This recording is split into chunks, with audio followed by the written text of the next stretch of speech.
And 5, 4, 3, 2, 1. Yes, you're live.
How does it look? Were you checking it? Yeah.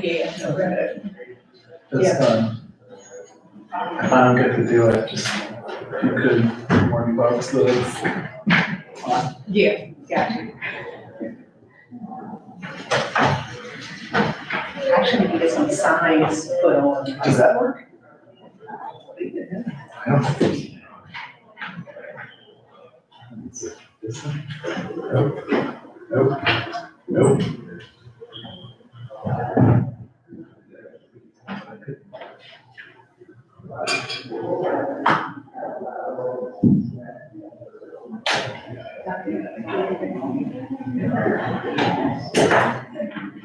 Oh, wait a minute, here it is. Oh. Okay.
Yeah, let's go.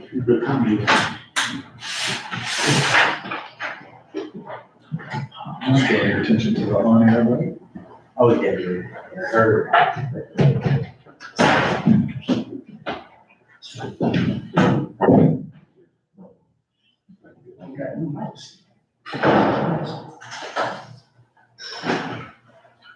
Yeah, some of them have been, I can't remember which ones, but there's at least one we have only covers.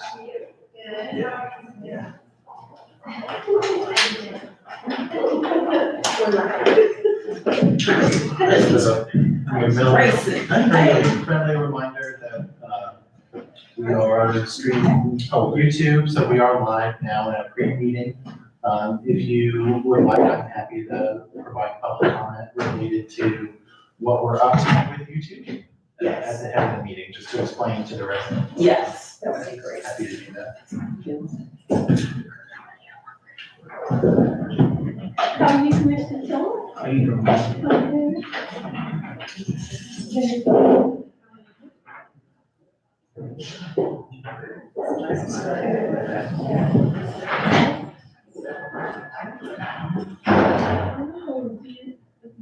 Oh, I have a Printed version? Yeah, because I wanted to look at it, I didn't have a chance today.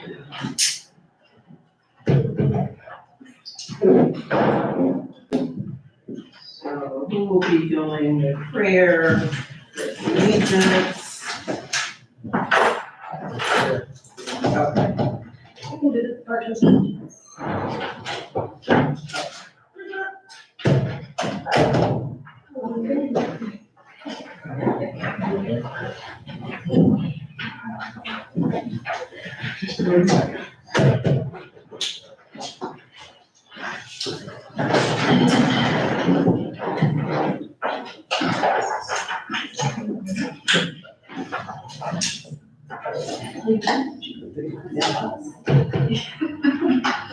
So hello, Commissioner Jennifer. Hello, I said hello, I said first again.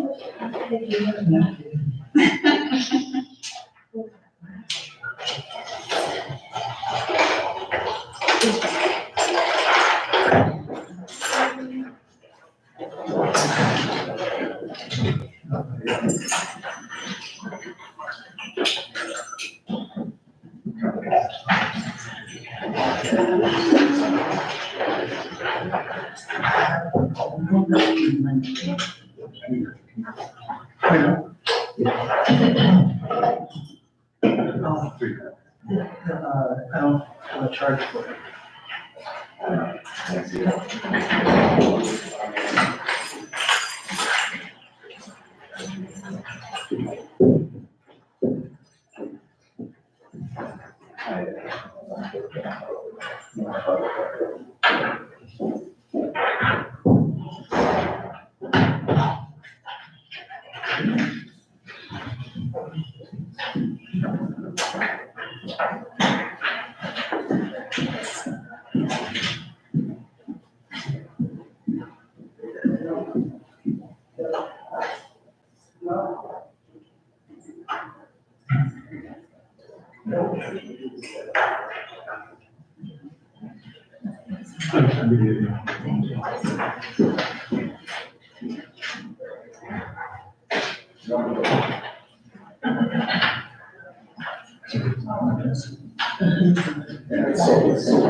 Starting.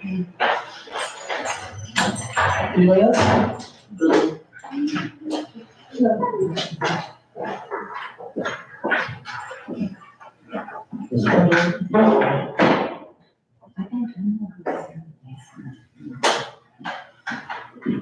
Yeah.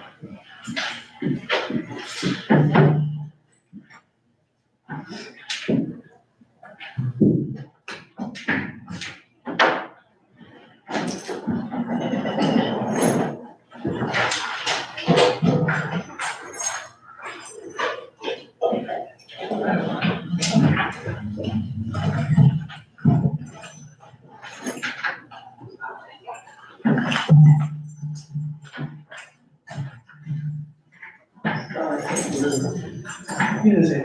Yes, I did. That's okay, I think it's okay. It's lonely outside, we kind of though. Does anybody have a group? No,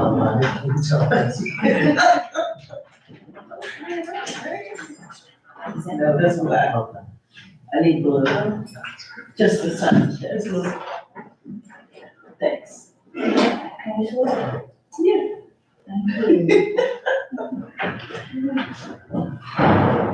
You do that too?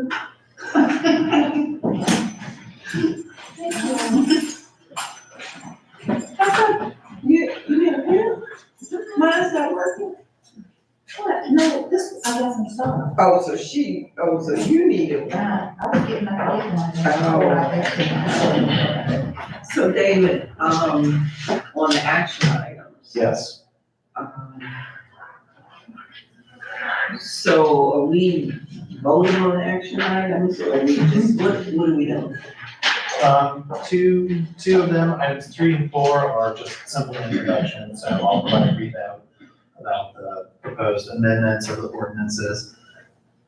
You don't need, or the only motion there is to, just for the commission to accept the introduction, the amendments that will go through the public comment waiting period. The first two items are proposed on consent. The first item is budget adjustments. We had some state revenue come in the police department. So we're asking for you to create positions for 2 more patrol officers, as well as to remove some ARPA dollars from prior year fund balance into the. And so, they should all have motions, but I would ask the clerk for the motion sheet. yeah. Because we all like. Well, just coming back and we're like, oh, is it? Motion sheet. It's 7 o'clock and we're live on YouTube. Okay, so if you need to see draft motions, you can go to the bookmarks for each of the items. On the bottom portion of each of the items, there's a draft motion for that. Okay, one page. So you can start on, give me just a moment. Okay, let's just do this. Yes, And we go through. I can pull them up. Oh, Okay. Oh, yeah.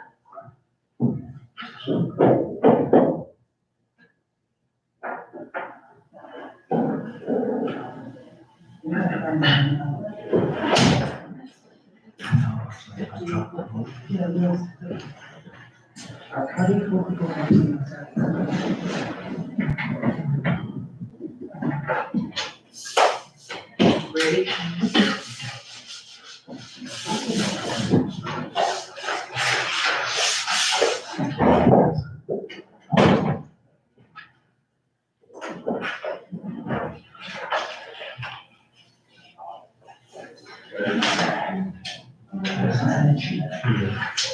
Are we ready? Yes, ma'am.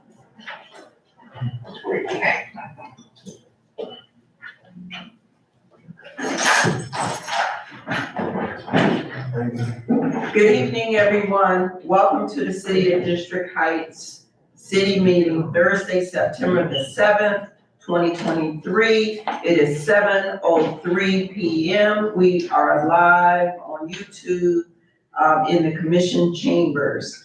This meeting has been called to order. Could I get the opening prayer?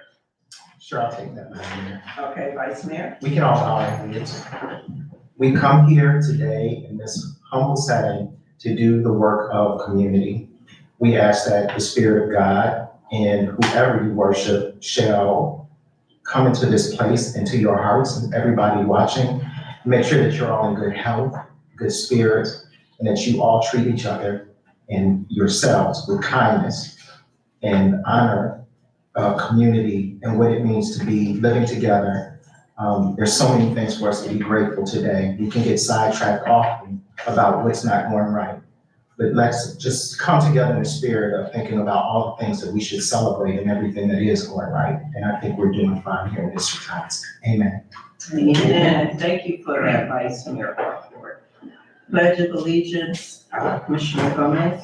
Please stand. I pledge allegiance to the flag of the United States of America and to the republic for which it stands, one nation, under God, indivisible, with liberty and justice for all.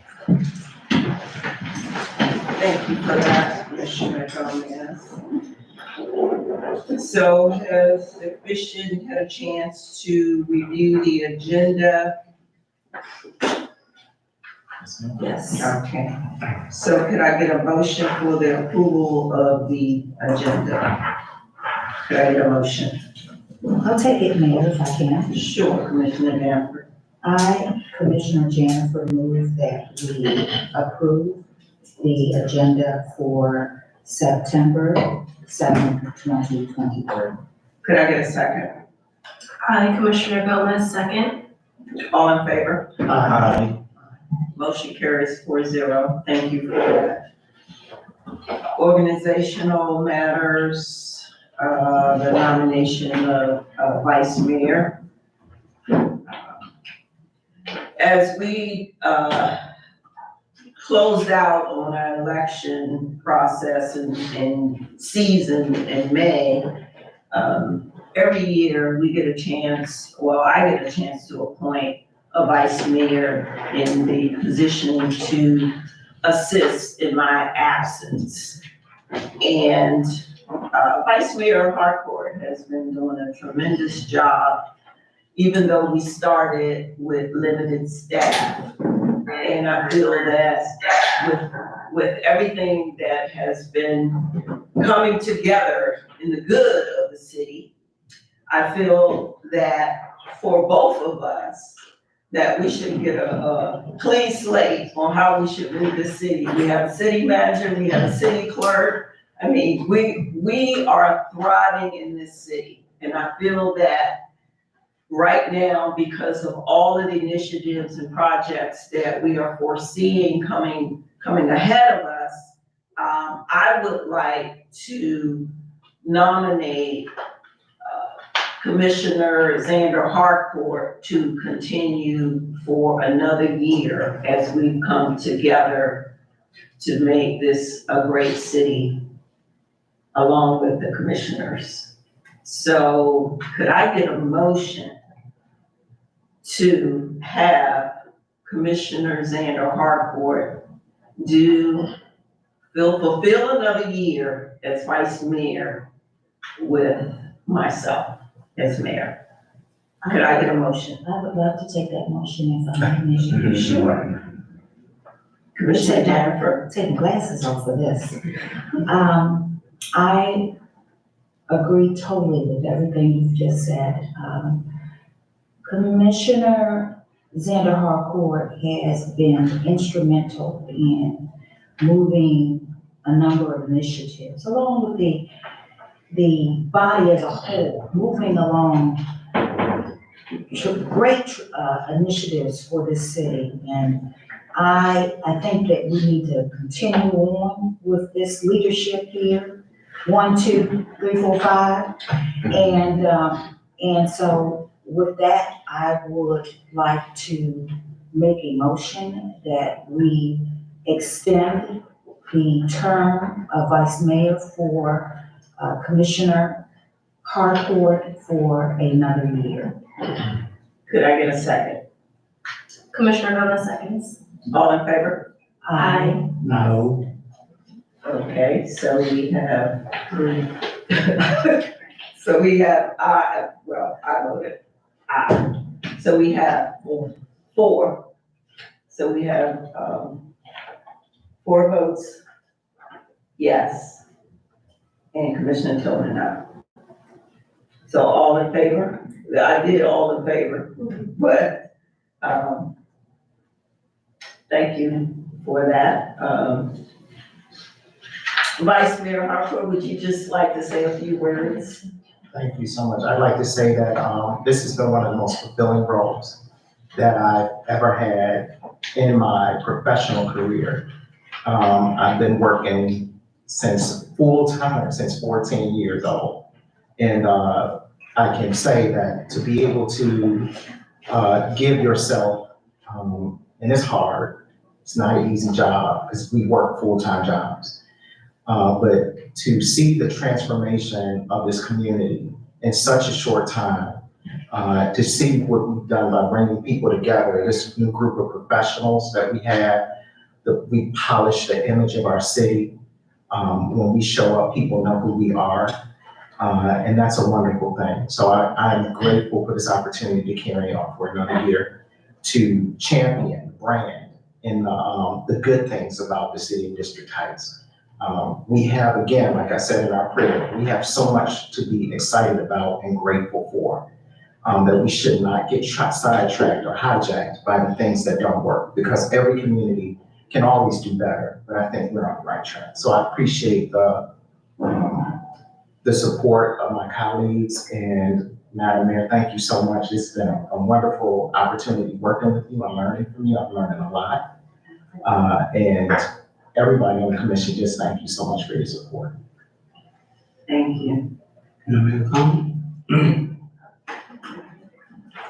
Can you just go down the line? Oh, sure. I know who's on. Yes, she wants to make a comment. You're next.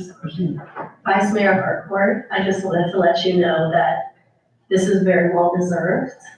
You work incredibly hard for the residents in the city and outside of the city. I've witnessed it myself.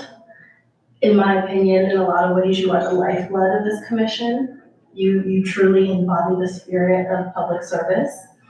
And it's just an honor to serve with you. Thank you for that, Commissioner. Commissioner Tillman, you would like to comment? Yes. So, I agree with my colleagues on, as far as moving the city forward. I just disagree with the leadership quality that presents itself here today. And I think that's what I truly believe is that, that decision isn't, good enough for me to move forward with another year. And of course, I applaud all my colleagues for just doing this, but that's just why I voted no personally. And that's where I stand. Thank you for that, Commissioner. Commissioner Jennifer, you were good at the beginning, so you're good. Yes, ma'am. Thank you. Okay, all right, congratulations, Vice Mayor Harcourt.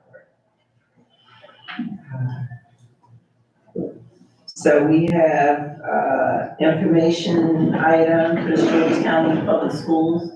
Do we have anyone here? Madam Mayor, as you may remember, the Board of Education does have a work session tonight. What they informed me is that they would likely be in 7:30 or later. So Okay, I would request we table that until later on. that's fine. So now we're at public participation. Do we have forms or requests that was sent in, questions? Star? None submitted, Mayor. At this time, none submitted. Nothing submitted on an email or a paper. Okay. So now we're at action items, budget adjustments. David, Street City Manager. Yes, ma'am. Thank you. I would direct you to starting on page 3 of the PDF packet, the budget adjustments we have proposed tonight, as well as the following item are proposed on consent. The summary of the budget adjustments are as follows. The police department received a state aid for police protection grant in the amount of $96,819. What we are asking to do is to have the commission estimate and appropriate that revenue in to create 2 new officer positions to expand the department's patrol capabilities. And I should note that is an annual formula-based grant. The chief and I just recently initiated a review of the prior submissions, and we'll be working together on the next submission. The second budget adjustment appropriates ahead of the ARPA update plan for the next commission work session. Some prior year or FY '23 ARPA fund balance into a capital project for the municipal center. These are all expenditures that were initially budgeted in FY '23, but for one reason or another were not expended. As an example, in FY '23, we had about $86,000 budgeted for a full-time therapist that we struggled to hire and actually didn't hire until FY '24. So we're spending FY '24 dollars on that therapist and have the prior year sitting in balance. So that is the same example with all of these. And as I said, a more complete ARPA update will be presented to the City Commission at the next work session, which I believe is September 12th. The second item proposed on the consent agenda was actually some purchases that were arranged during recess. As you know, we are working toward the completion and opening of the senior center, and with that, we are looking to also make a couple of updates in the municipal center itself to make the entryway, or our main entryway, match the design and layout of the more modern interior of the senior center. So we did proceed with a furniture purchase with the same provider who did the design and furniture for the senior center. In addition to that, we're moving forward with a furniture purchase in anticipation of the opening of the Workforce Resource Center or employee Prince George's County. I'm happy to report to you that our computers arrived. Yes. So we have them in our possession. We will have 5 nice quality chairs, workstations that will be set up and available for folks to come in and search and apply for jobs. So that is these two furniture orders, as well as the 2 items proposed on consent tonight.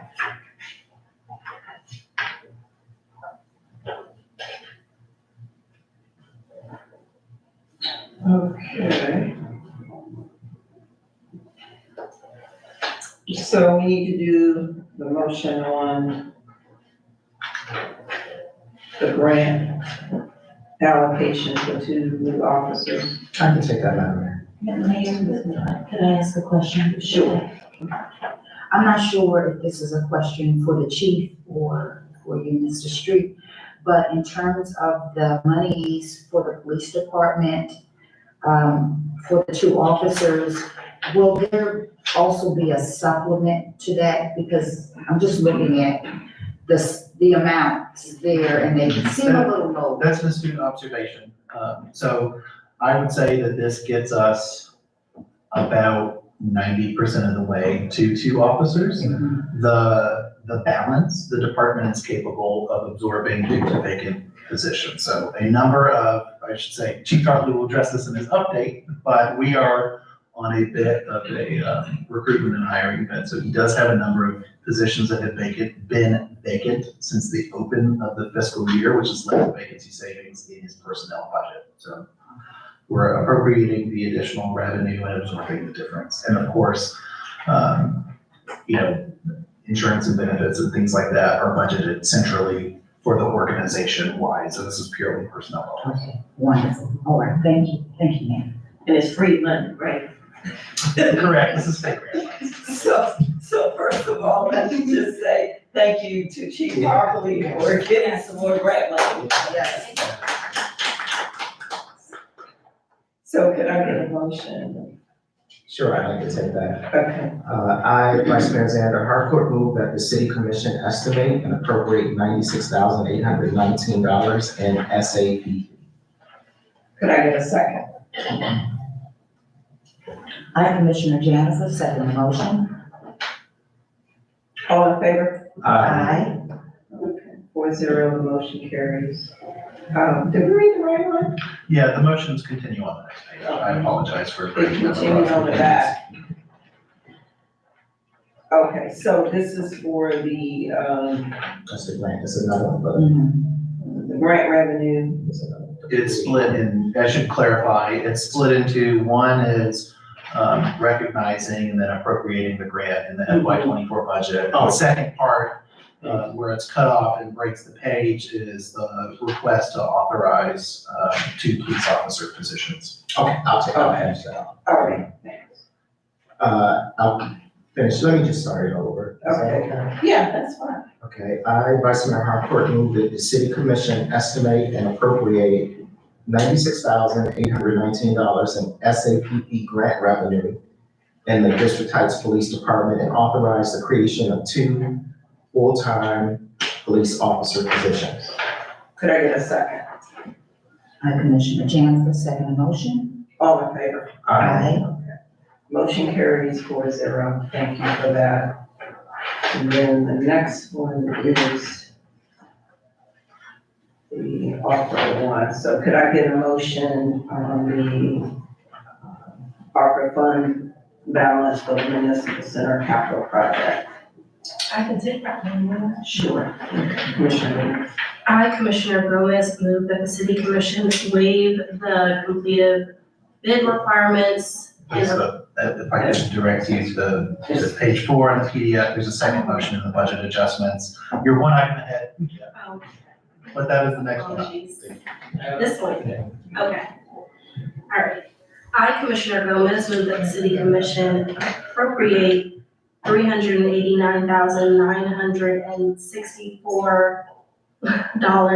$389,964.25 of prior year ARPA fund balance in the municipal center capital project.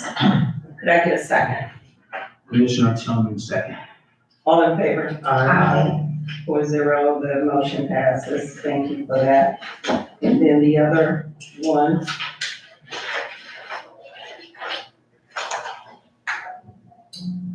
A question, please, Mayor. Sure, Commissioner Jim. This is Mr. Street. For this, I hope it doesn't have any bearing on the motion itself, but in the summary, Perry Style, the name of the business is spelled incorrectly. I'm sure it probably doesn't matter for purposes of the motion though. Okay, very good. Oh, I see what you're saying. No Y, it's an I, Yeah. one R. Yeah. Oh, I see. So this is the There's sole a- source contract award. Scrivener's error. That's the next one, the sole source contract award. So who would like to take a motion for that? I can take it, Mayor. Okay. I, Commissioner Janifer, move that the city commission waive the competitive bid requirements. Should I continue on with the, I believe you need approval from the commission Okay. to waive the requirements. To waive it, so could I get a second? Commissioner Gomez seconds. All in favor? Aye. 4-0, the motion passes. And then the next one, if you still want to take it. I, Commissioner Janifer, move that the city commission approve a contract award to Perry Style in the amount not to exceed $34,887.76 for one-time furniture purchases. Could I get a second? Commissioner Tillman, second. All in favor? Aye. 4-0, the motion passes. Thank you very much.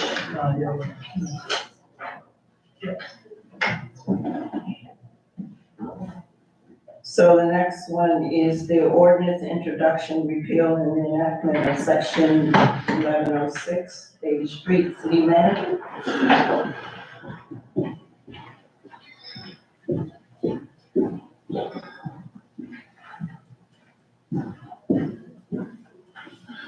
Thank you, Mayor and City Commissioners. So you may recall back in April and May, we initiated a discussion about some interim amendments to the city's procurement ordinance. These were characterized and have been treated as sort of quick fixes to provide a little bit more control and oversight over the city's spending.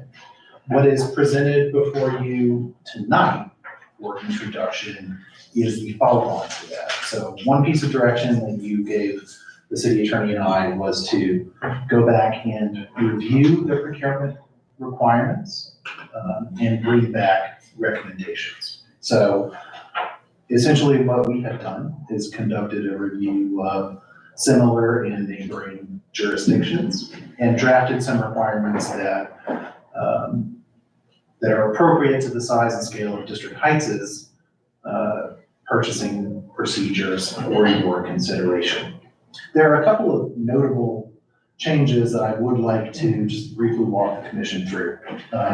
First and foremost, this is a repeal and reenactment, so you are doing away in its entirety with the existing section 1106 and replacing it with this revised version. We could have amended it, but it is a pretty substantial markup, and so it is cleaner to completely do away with one and replace it with the next. So I did want to clarify that as to why you do not see any red line in the attachment, because it's all new. Although there are things that you will find familiar in there. First and second, I should say, we've done a little bit of updates to the name of the ordinance itself. So instead of procurement restrictions, which focuses on some level of limitations on how procurement is conducted in the city, the provision is retitled to procurement procedures in order to clearly articulate that these are the instructions and expectations and policies from a high level that staff should follow in procuring goods and services for the city. With that is a newly updated and included a purpose statement for this section of the ordinance, and it underlines some of the elements that the commission has focused on over its term. Specifically, I would like to point out that it states, the purpose of the section is to provide uniform procedures for the purchase and acquisition of materials, supplies, equipment, and services on the most equitable and beneficial basis to the city, while at the same time ensuring to the greatest degree possible the fairness to those supplying the materials, supplies, and service. So what this focuses on is a fair and straightforward and above board procurement process. You will notice that there are some elements that are retained from the prior or the existing process. So purchasing authority is still centralized as you had approved in the interim amendments, as well as we retained requirements for quotes, bidding, etc. Although I will note that the bid procedures are much more involved in the proposed reenactment than what currently exists. We also, one thing that may be a policy question for the city commission is increase of the competitive bid limit. So, what we had on the agenda tonight is a good example. We were not, staff was not able to purchase some fairly basic furniture pieces that we need for a great project that we have opening up downstairs, as well as to replace some aging items that we have in the lobby without coming forward. Those two separated would have fallen under the $15,000 requirement, particularly with respect to some of the more basic purchases that we have. So that is a proposed change from $10,000 to $15,000 in terms of what triggers a competitive bid process. As I noted before, it does more explicitly describe the competitive bid procedures. It makes them a little bit more well-defined and stringent than what had existed previously, although does leave room for some flexibility. Although I will note, and this is based off of a positive experience that you had in the playground bidding process, where Mr. Taylor presented you complete tabulations and summaries for each of the qualifying bids. We've retained that requirement, so the commission will be presented with that type of information moving forward as a matter of requirement. The ordinance does a couple of other things that the current ordinance doesn't really contemplate. So there are provisions included now for emergency purchasing. Perhaps in the event of a flood or other national disaster, it's impractical or impossible to meet the city commission to make purchasing decisions, or it's unsafe to convene. That gives us the authority to go ahead and make those purchases but ensure that they are reported out publicly the next time that the commission can do it. So there's still a level of public oversight to those purchases. They don't just go out there.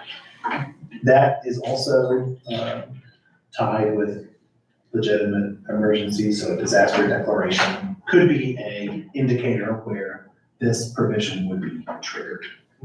And finally, in the ordinance, it outlines some of the distinct responsibilities of staff, my office, as well as the city treasurer. And at that, I'm happy to answer any questions that you have. Oh, I neglected to mention, the survey consisted mostly of other Prince George's County jurisdictions. Most of this ordinance is modeled on a hybrid of College Park and Hyattsville's practices. They appear to have the most, or some of the most updated practices. So you need to reinvent the wheel from that perspective.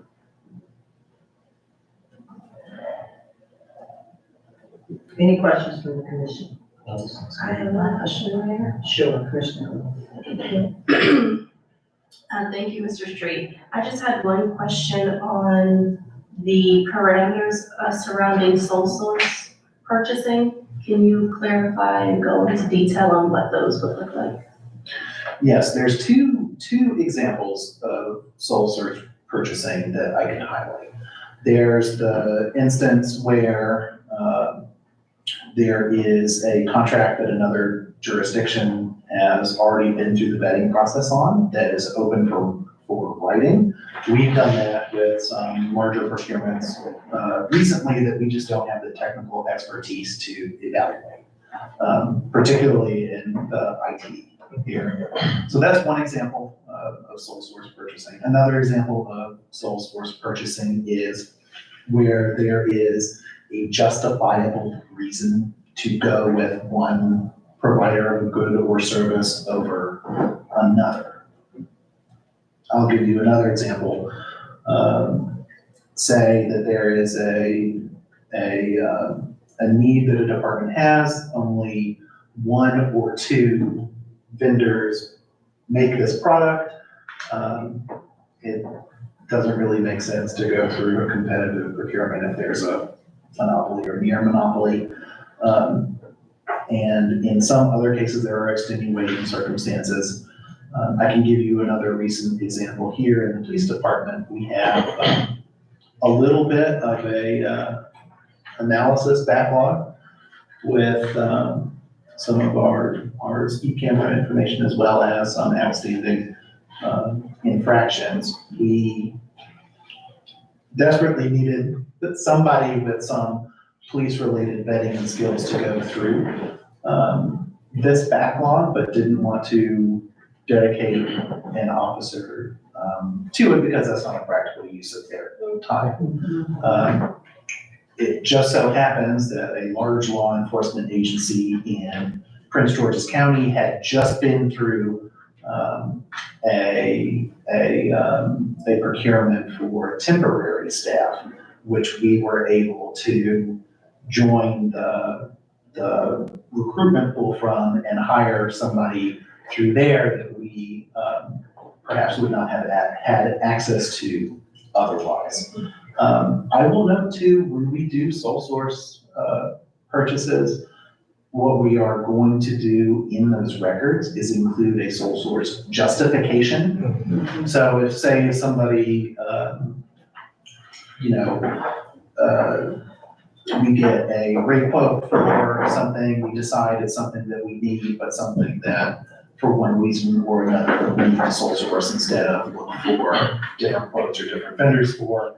A written justification has to accompany that before the purchase is made and becomes part of the file for that purchase. You okay? Yes, thank you. Any other questions from the commission? Okay, so I would direct your attention to PDF page number 12. For the draft. Oh, I apologize. okay.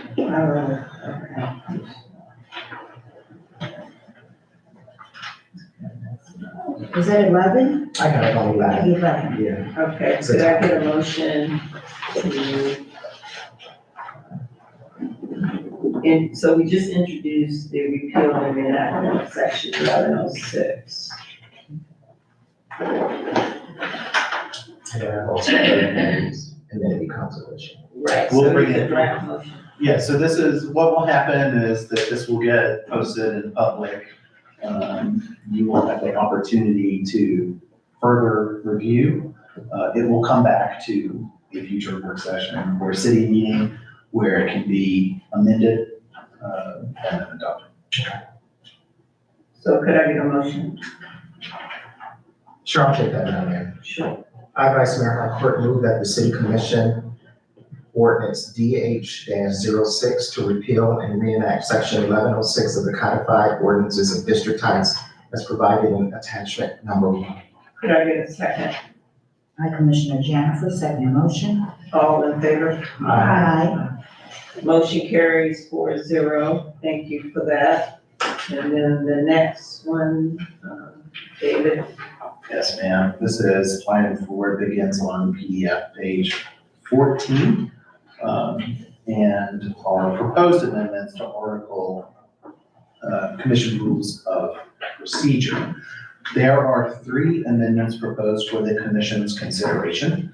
The purpose of this item is to both introduce amendments and to raise some discussion points for the Commission around specific areas that I have received requests about or have become pain points during various meetings.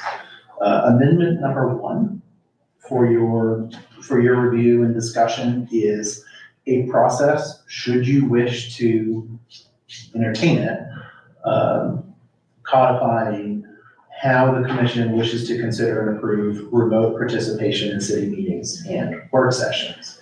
So this is, as you already know, an offshoot of the pandemic. Many elected officials across the country have been participating in hybrid or fully virtual meetings for a number of years now.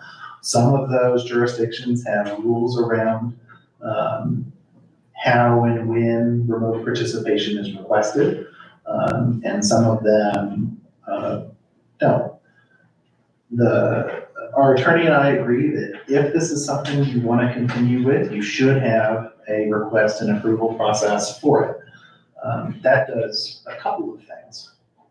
Number 1, it ensures that staff is prepared to facilitate the meeting, whether that be through video conferencing, phone conferencing, what have you. There are some, this is a smaller room, but we do have some technical setup that we have to go through for each meeting to ensure that all of the AV equipment works, all of the technology works, and so forth. So this does provide staff with a little bit of setup and coordination lead time.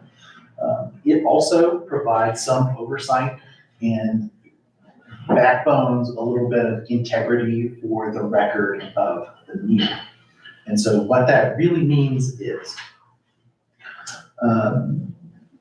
the record of the meeting is comprised of both what the clerk records and you approve in the minutes, as well as the video record, as well as the individuals sitting here observing the city meeting, watching at home. So it is critically important that all of those parties be able to hear and understand the elected official that's participating remotely, and that we are able to accurately capture votes, comments, positions, motions, anything like that, for the person participating at another location. I would underscore that the record in this instance is critically important. And so, as you can see here, we do want to ensure that the person participating remotely can clearly be seen and heard. That accounts, for example, if you have if we have a technical issue and we lose the system, the rules then kick in and say, okay, that person from that point on is not a part of the meeting. I would also underscore here too that this also requires a physical quorum present of the commission in the meeting room. Your official meeting location does not change. It is the commission chambers at the municipal building at the time prescribed. This is just an option should somebody be sick or traveling. But again, the commission chambers are open and a physical quorum is assembled. That is the gist of amendment number 1. I can either take questions amendment by amendment, or I can take questions at the end, whatever is the pleasure of the commission. Any questions from the commission? Yes, Sure, Commissioner Danforth. thank you, Mayor. Just as a point of clarity for the remote participation, I know it's in your explanation, you've indicated that members that are working, commission members that are working remotely would have the full benefits of being able to vote. But just for clarity, is it possible to just add that language there so it's clear that all of that is going to be covered under Yes, the ability to we be can, able to do these meetings remotely? we can include language to that. Okay. Thank you, thank you. And if I could just follow up on that, Madam. Sure. But again, it is with approval of the mayor. Correct. So they have to do that, and that approval has to be granted in advance. Correct. Okay. And she reserves the right to say yes.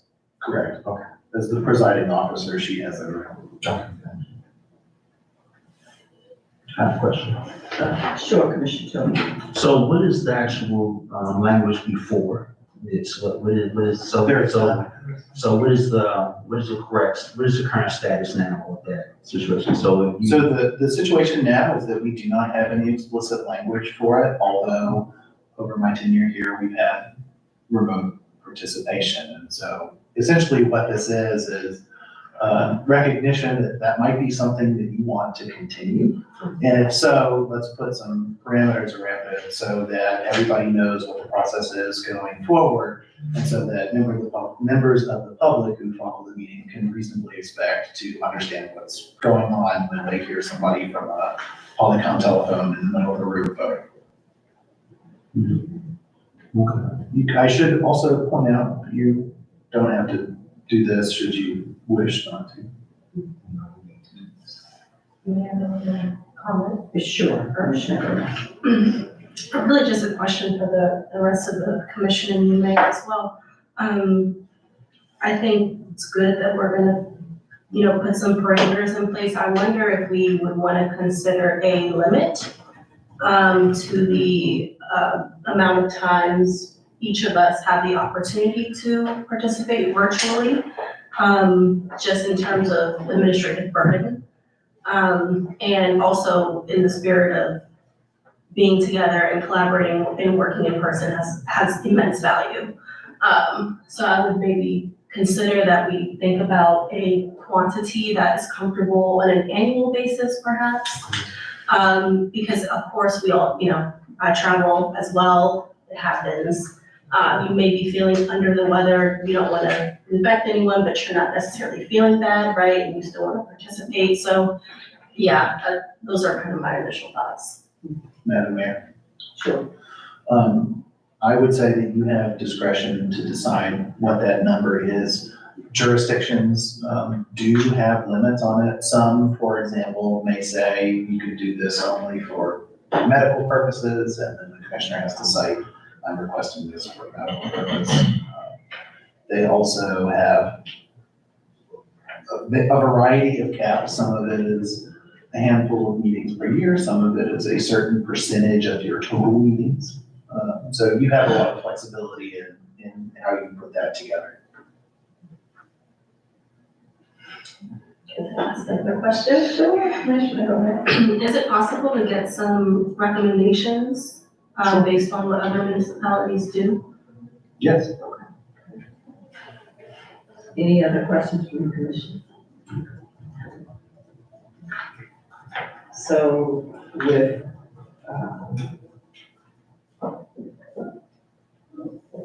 Let's go to the next section. I could describe briefly, Amendment 2. This is an amendment that is born out of two things. First, it is born out of anticipation of the next legislative session at the state and federal levels. We have a new lobbyist in place, and we want to, in order to be successful, be able to ensure that we are giving them as clear direction on the commission's position on legislative issues, both at the state and federal level, as possible. So, in order to do that, what I have drafted after discussing with the mayor is the option to form with the mayor plus the vice mayor or designee, a legislative committee that would work on behalf of the full city commission to identify and advocate for specific state federal legislative issues. What that does is lets the city speak with a more unified voice in terms of priorities, positions, and advocacy. It gives the legislatures one or two faces to be familiar with from the jurisdiction. It gives our lobbyists a quick person or two people to call if they have a quick decision that needs to be made. As I'm sure you're all aware, that happens during session quite a lot, particularly as they are attempting to get face time with legislators on matters of import to the city. And this is really just designed to streamline that process. I put it at 2, so it's a relatively agile group, but it could be whatever combination is most comfortable for you. The other point of this is that we will equally need a group to focus on economic development matters born out of our growing economic development initiatives. It doesn't have to be the same group, but I do believe that it should be members that can speak on behalf of the full commission, identify the economic priorities of the city, both to internal and external stakeholders, both internal and external to the city. So it's important still to be able to have quick calls, bring elected officials in front of potential business prospects or with decision makers, site planners, things of that nature, to further along potential economic development projects. It's not something that necessarily needs to be a full committee, so something that votes. It really needs to be a little bit more of a response team that is authorized to act on behalf of the city commission on these matters with an understanding and within the context of the rules, knowing what the city's overall position is. And then with that, I'm happy to answer any questions. any questions from the commission? Yes. Okay, Commissioner Tillman? So this is the way I kind of look at this. It seems like it takes away from our individual legislative power. We all have different positions on different items. So I think this amendment, it kind of takes away from our overall individuality about how we feel on certain issues. And I think that, given that the mayor has the power, and then she's including the vice mayor, I just feel like that's kind of like a group of all the individuals that already have the power anyway. So I think, it's kind of biased of somewhat because, if you're going by who has the most legislative experience, then that's a better question. But we're going based off of just the mayor has the power to just decide what we do. And like, that doesn't really work for me. Two things, this could be comprised of whichever commissioners the governing body has a pleasure to appoint. So it doesn't necessarily have to be the mayor or vice mayor. It could be really any combination. It's your rules, you make them the way you want them. The point isn't to curtail any kind of advocacy that individuals want to make it from your position as a elected official. It's really to say, here's the city's legislative priorities that the commission has adopted. An elected official at another level has a question about those. It goes to our lobbyist or not, but boom, we have our legislative committee, we can put them in front of the lobbyist, the elected official, whomever, to speak on the issues that the commission has already considered and reviewed. And that would comprise of all of us with input, so it's not just. Correct, the legislative priorities are created by the full commission and adopted by the full commission. So if it's something that you have special interest in, we just talk about it and we see where we can go with it and we talk to our lobbyists. It's just something that we could put on the table for a priority. So everybody's included in the process.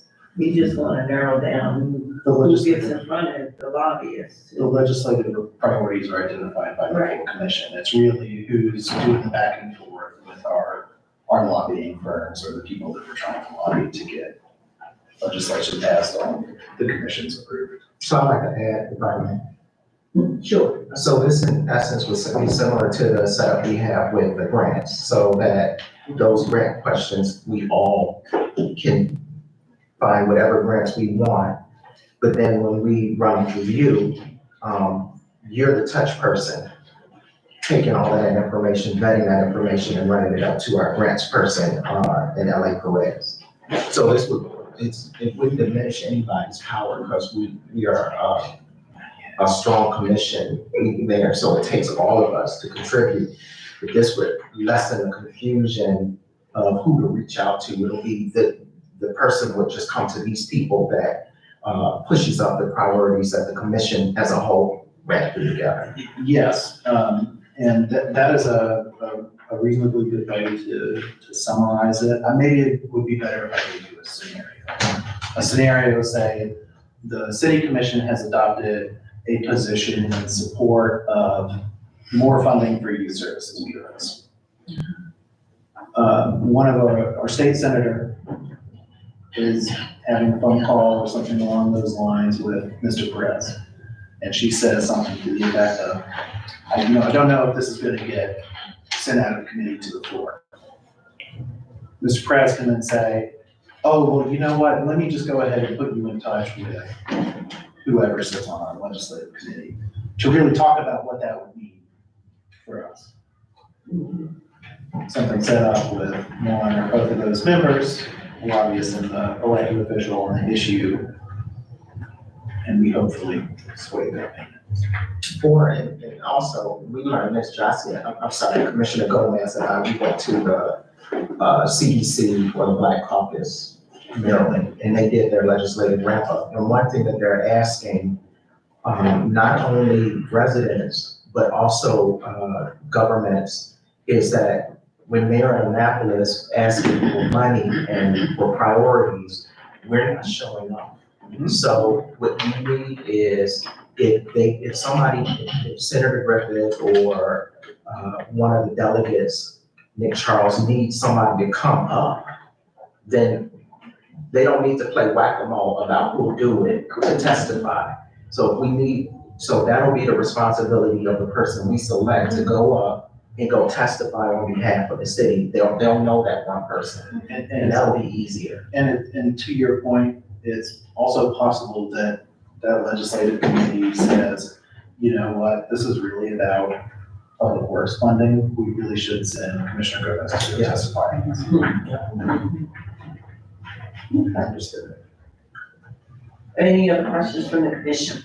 Yes. is a no, Okay, is a follow. Commissioner. So I get what you're saying, but I still think that, us as individuals, legislators, should just kind of do our own thing because, even after we have the legislative committee, we still will serve on different positions. And I think even if we don't agree, I would just like for that to be on record or some kind of like validation that we didn't really agree with that together or some kind of formality that says like, because a lot of even if we testify on stuff, we still disagree on certain stuff. We can go to the county council building right now and testify on something that has nothing to do with the city of District Heights. Right, and it has already been an example of that. So, we didn't really say, like, myself, I personally didn't, have a statement on that. I just didn't agree with it, but so that legislative committee would just come together and say, we all, the city, kind of agrees with that, but I don't.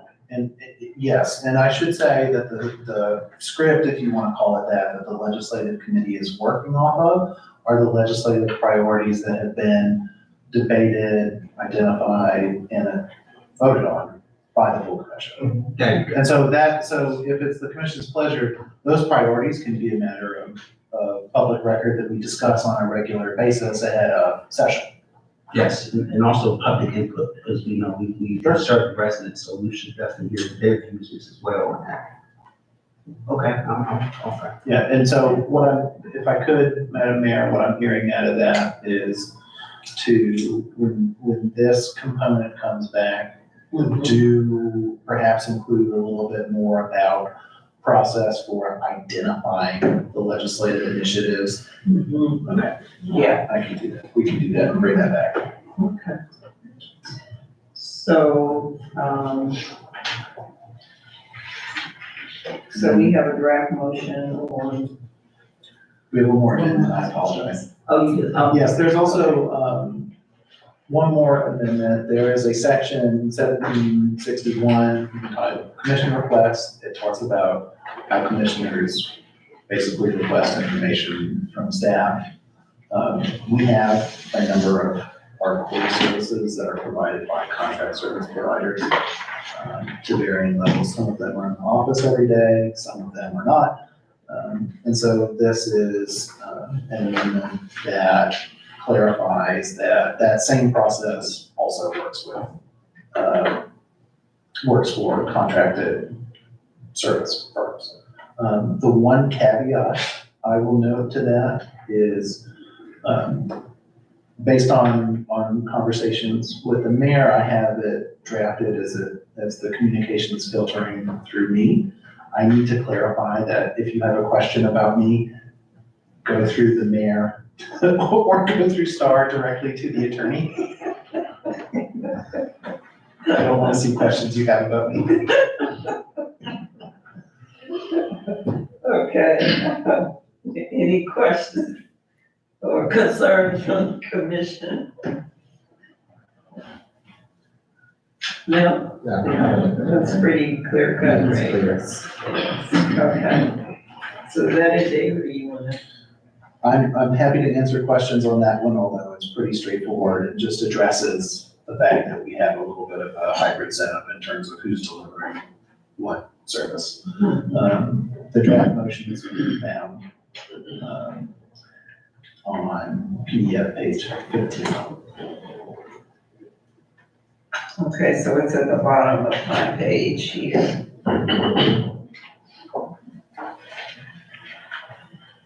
So okay, Commissioner, unless you want to take that motion. Sure. I, Commissioner Gomez, move that the City Commission introduce amendments to Article 17, Commission Rules of Procedure as provided in Attachment 1, and forward to a future city meeting for adoption. Could I get a second? I, Commissioner Janiford, second motion. All in favor? Aye. 4-0, motion carries. And there is another motion. And so the clarification that I'll just offer is that you will see this text again in markup with responses to the requests that you made before you. So thank you, Mayor Commissioner.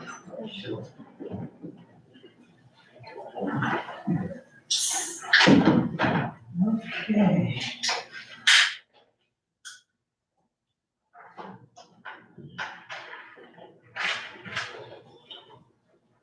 So it looks like we do have a guest here from the Prince George's County Public Service. No, I get 15 minutes. another 15 minutes. ma'am. Okay. So let's go into department reports. Public Works. All right, I'm gonna give you a very preliminary public works update. Okay. But I have the real expert in the room, with us. So, Mr. Bean and Ms. Barnhill Love unfortunately had other commitments tonight and were unable to be here. So I'm pinch hitting for them. Kyle's here if I say something wrong, or I'm sorry, Mr. Thompson's here if I say something wrong, he'll have me correct me. Public Works has had a busy July and August.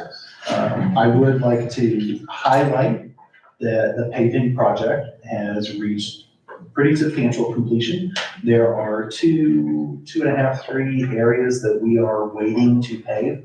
There is currently utility work ongoing, and it doesn't make a lot of sense for us to nicely repave a street just to have it be trench cut for utility lines. Most, but not all, of the new speed bumps are in place. That includes replacements of old bumps as well as new bumps based off of the resident feedback that we got. I believe we have put 8 in and still have room to add a small handful more. I will note that there are some areas that Chief Tarpley could remind me the names on where it was a very dense residential area with cars parked on both sides. What we opted to do in lieu, or before we tear up a very narrow street to put a speed bump in it, is to conduct a speed study. So we're gonna get an idea of what the general speed and traffic volume is on these 2 streets before we go in with asphalt. There are some, Excuse me. yes, Commissioner Gomez has a question. What yes. streets are those? Cabot and Roslyn. Where? Cabot and Roslyn. Yes, so there's parking on both sides of the street, they're narrower streets. We had some concerns that if we put a speed bump in, is that really gonna alleviate any of the issues? Plus, there's not a lot of room to put a speed bump in. So we discussed a number of different options and landed on conducting a speed study for these 2 areas. We also considered striping those roads differently so that it is visually more narrow. Not that the cars don't help to narrow it, but striping does help, commonly called road diet. We could do that or arrange parking in such a way that it acts as a nudge to reduce speed. So we're gonna see what the studies bear out at and go from there. Painting of the curb is also mostly complete. We do have, I think, a small handful of asphalt painting that is getting ready to go in. So that's your stop letters on the intersections and some minor painting like that. But the curbs are by and large completed. I will let Mr. Thompson describe this, but we've also made significant progress on the alleys. So we've got milling as well as a roller that they've been working quite hard on. So I don't know off the top of my head quite where that is, but just thought to give you an update on that. Before you, okay, back. Oh, sure. Yeah, really quick. There is a speed bump on Kipling. It's really hot. Yes. So thank you for bringing that up. Yeah. We have looked at that speed bump twice so far. I know that it is cause for a number of incidents. I would like to say, for your benefit, that it is a regulation height speed bump. One thing we are gonna go back and look at is the grade leading up to the maximum peak. What we've kind of heard anecdotally is that it's kind of abrupt, yeah. That is a byproduct of it having been placed over an old speed hump that had similar characteristics but was lower. Gotcha. And so we've requested to go back and look and see if we can broaden it a little bit, but the height is exactly where it's supposed to be. But it does work. I was not gonna offer the observation as part of my report, but, So I'm happy it works. And I forget where I was, it was the same height, and I don't know where it was, but it wasn't in District Heights, it was the same height, so evidently that's supposed to slow you down. Yes. Where's the way? It is a speed hump. Mayor, may I ask a follow-up question along the same lines as the speed bump, with the speed bump? Oh, So, I love that one on Kipling, it definitely gets your attention and makes you, slow down. Will all of the new, speed bumps, speed humps also be that same height? they are all built to the same standard. Okay, Yes, they are built to the same standard. thank you very much. I will say too, that there are a couple of events and initiatives that we're working on in works. As you know, we continue our search for a permanent director and assistant director. I'm hopeful that we have some updates on that in the not distant future, but for now, we continue our search. We do have in October, 2 events to put out on the community calendar. We don't have a solidified date yet, but I do want to let the commission and public know that we are planning another shred day. So to occur in the back half of October, we are going to align that shred day with what is tentatively called a clear the shed event for public works. So you can think of it as a public works equipment community yard sale. We have a lot of equipment that we've had for a number of years that needs to be updated and replaced. Some of it could find a useful home in somebody's parts bin. Some of it could find a useful home in the hands of a resident raking their lawn. So be on the lookout for information about that. Those 2 events are going to coincide together. The proceeds from the yard sale will be used to update equipment as well as some of the other general environments in the public works garages. Mr. Thompson, do you have anything to add? So Kyle Thompson, Yes. you reported on behalf of Public Works at this Yes, on time. behalf of my building coordinator, I wanted me to add me to tell y'all about the October 10th will be our last day for limb collection. We will resume in February. Oh, And she also wanted to tell us about, if you have any like small limb debris, please put it in brown paper bags, not put it in any other colorful bags, because Bates will not pick it up.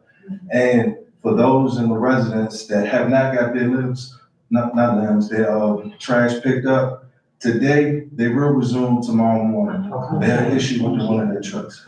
yeah. I don't think the recycle was picked up when I left, but. some of the trash shouldn't be picked up. Oh, really? The final update that we have for Public Works is that we are still working on architectural documents for our restroom renovation bid.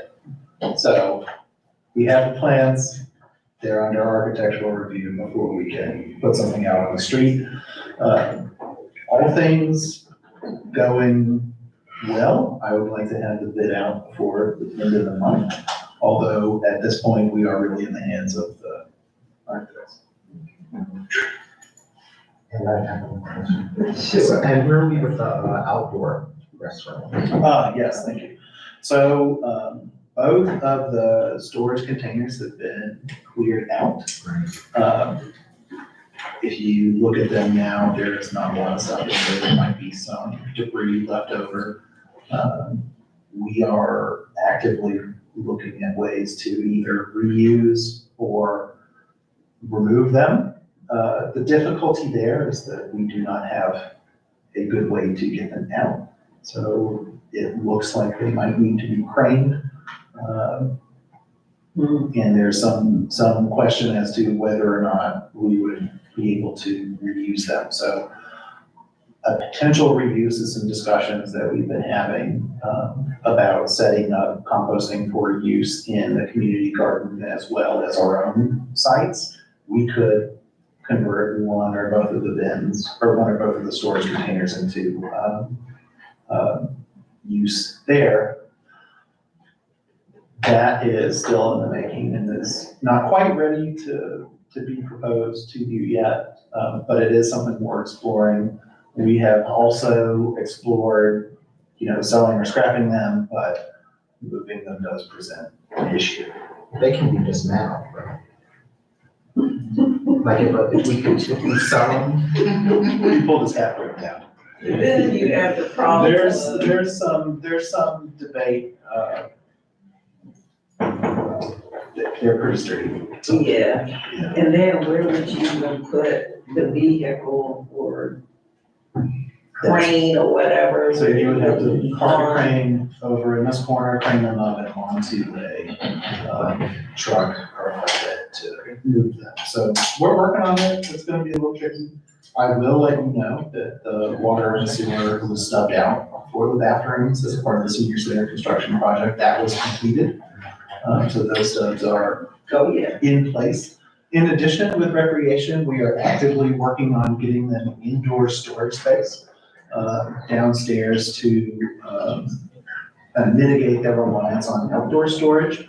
Our hope then is that we can relocate that particular shed into the public works yard in the back of the facility here for a different use. But that's a work in progress as well. We're still trying to reorganize some stuff and make more room for the recreation materials. Okay, Vice Mayor. just one more, I swear, I promise. This is my last question, and it deals with beautification. I'm hoping we can do a better job next year with like our plantings, and I don't know if we can use the same company we use for our Veterans Park to ensure that we, around the traffic circle, where we have like nice plants in that circle and mulch, and also the plantings around the building. When I pull up and look at that big white planter, it really looks bad. So I would hope that we can, be more cognizant about what people see when they come in. We may not replace the signs, but I would hope that we could maybe get a company to come out and put mulch and plantings around. Yeah, actually, David and I have had We've had discussions. conversation about. So there's a couple of things that we're looking at. I will let you know that last week, Mr. Bean, Ms. Barnhill, and I did a landscape walk of the Veterans Park and had a discussion with that contractor about how we're feeling about that particular part, what they would advise us to do differently. We have, I will say, suffered a little bit this summer. That is not any sort of excuse or anything like that from the other examples, but one point of struggle to point out. Yeah, but they could work with more heat resistant, heat tolerant. And so that's one of the pieces that we've discussed. So we've discussed, some of the plant, and picking on the Veterans Park just because it's what I've done most recently. There are some plantings there that are less hardy than they could be, and there are hardier, locally based, similar plants that we're looking at putting in to ensure that area is continuing to look right. Some of them are, a lot of the plantings in that park are not native, and so we're also in discussion about transitioning to similar native plants. Idea being that they survive better in climate, heat or not. Yes, correct. And we're looking to also expand that same discussion to our green spaces. So the clock circle is another one that's on the radar. The plantings around the signs are other, so both the signs on either end of the parkway. Thank you so much. I have a quick question. Sure, you should tell me. What about that fence around, in the back of the field? Are we, that broken fence? around the track? I think we're getting quotes for it. Okay. And what about the sign, like the scoreboard sign, the tree that's around it? I don't know anything about the solar board sign. Just look like that. Is that something to? I mean, that's like maybe, I was just looking towards it, so. Yeah, Okay. I'm thinking Mr. Taylor could probably come and read us his report. Yeah, sure. Yes, please. Did you add that to your report? Yes, ma'am. Thank you. Okay. Anybody else? Oh, yeah, Dr. Harris. Are you ready, Dr. Harris? Do you need a? No, I'm ready. A minute? I'm ready. Okay, so we've been waiting for you, so come on up. Hello, everyone. Good to see you. So good evening, everyone. Thanks for coming. I know the hour is late. I apologize. I jumped up and ran out of my board meeting. They still going right now. We're having a work session for the, sorry, everyone. My name is Kenneth Harris. Yeah. Dr. Kenneth Harris from the Prince George County Board of Education. I represent District 7. I'm here to give you all some updates about our educational system. Like I said, ran out of the board meeting. We're having today a work session on how the opening of schools went. So it's a really in-depth conversation. We just got through a PowerPoint slide, about 40 slides. Each of the chiefs from the new superintendent's cabinet gave an update about their corresponding sections. I'm gonna step through a few things. Unfortunately, I can't project the slides for you, just know that they are available and I can give them to leadership and you can disseminate them as necessary. So topics that we discussed included, I don't know if that's one. Topics we discussed included things such as the new opening of our 5 new schools in the community, with one additionally coming at the top of the year. So if you haven't had a chance to see any of our new constructions, please make sure to go and check those out. Phenomenal buildings there. New open floor plans, new lighting structures, STEAM labs incorporated throughout the buildings. There's one within District 7, Drew Freeman Middle School. So please make sure you go and check that out. We had a hefty conversation around transportation. I'm sure there are a lot of questions around that. Some of the questions that we entertained were, let me take a step back. Human Resources provided the metrics on our hiring season and our fill rates and things of that nature. Just to read them all to you. Principals, we are at 100% fill rate. Teachers were at about 89%. Bus drivers were at 83%. Custodians, we are at 94%. Safety and security personnel were at 95%. And I'm happy to say that nurses and mental health clinicians were at 100%. So happy to say that that's big news. So let me step back to some of the more alarming numbers. So 83% within the bus drivers, so you can kind of see that's kind of where you see the tension from the transportation system. Let me explain that 83% just a bit, get to my notes here. So currently we're operating with about 83% bus driver capacity. That 83% speaks to the budget ceiling. So each budget cycle we allocate, 200 plus FTE for a certain amount of bus drivers. That 83% means that we fill 83% of those FTEs. But it does not mean that we're filling 83% of our routes, right? So we're constantly running our routes with 83% of our workforce. And so there's a 17% gap. And that's where you see that tension and those concerns coming from our parents. We, at the meeting today, discussed, and we'll get updates, and I'll share them with you when we have them, new alternative methods to also getting students to school. That includes third-party transportation. That includes the school system has actually purchased 16 10-passenger vans, which we plan on utilizing to get our students to school. Obviously, there's a lot of concern around safety for things like that because school bus is a lot safer than a van, right? So these are some of the questions that we asked in the board meeting, and we're requesting follow-ups from our CEO and his staff. So it is on their radar. Another thing we discussed around the transportation situation is Stop Finder. We posed the question, should we move away from Stop Finder? And should we get something different? So that question was posed out there. And as we know, we're going into the budget cycle, so that will be considered. For those that do not know, Stop Finder is what we use to basically track the routes of our bus. It's kind of difficult if you have a bus that's running multiple routes because the person on the back end of the system would then have to update that. So parents have a lot of questions around why can't I track specifically where my student is at this time. So within, just transparently within the App Store, Stop Finder has about 1.5, 1.5, 1.8 stars, something like that. Some of our surrounding communities or surrounding counties use, I think it's called Bus on the Way or something like that. They've got like 4 or So we're exploring new routes because we know that's a stress point. The reason that we're having setbacks with transportation is not only hiring process, but also that you need CTE to drive the bus.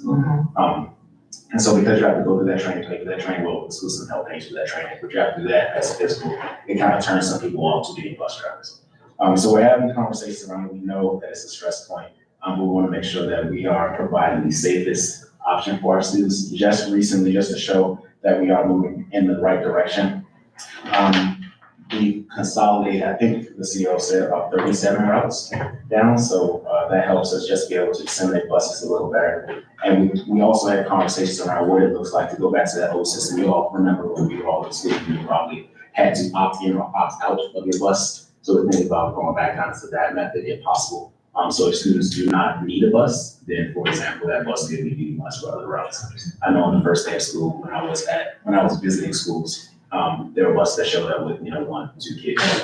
And that comes from an efficiency standpoint, so we're working through that as well. So all questions that we ask, all additional information we're looking to hear back on. So I touched on transportation. I'm sure you have questions about that. Would you rather stop and ask questions, or want me to get to the full thing? You can continue. So we talked about transportation. We talked about our new facilities. We're moving into the next phase of the blueprint as well. We talked about HR, the fill rates that we have, hiring personnel, to more career fairs and kind of pouring money into those areas, and also doing a lot more in terms of social media to blast in those areas. We discussed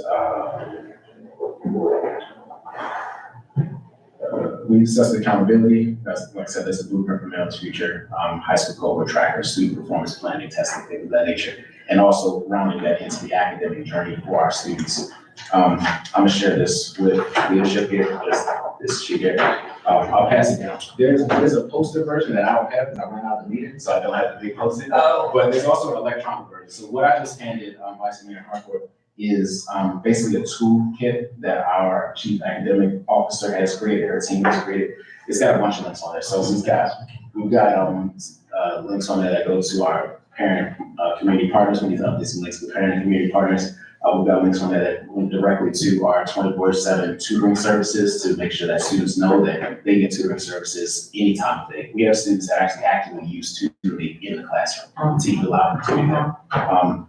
So utilizing services like that, platforms, I think that there might be a link for Achieve 300, Achieve 3000 on there. I'm not 100% sure, because I just got that today as well. But I'll make sure that you all get the electronic version. And if there are additional updates to it, we'll make sure to provide those updates to each of you. We discussed things along early learning, talk about intervention softwares, collaborative planning, curriculum instruction. Sorry.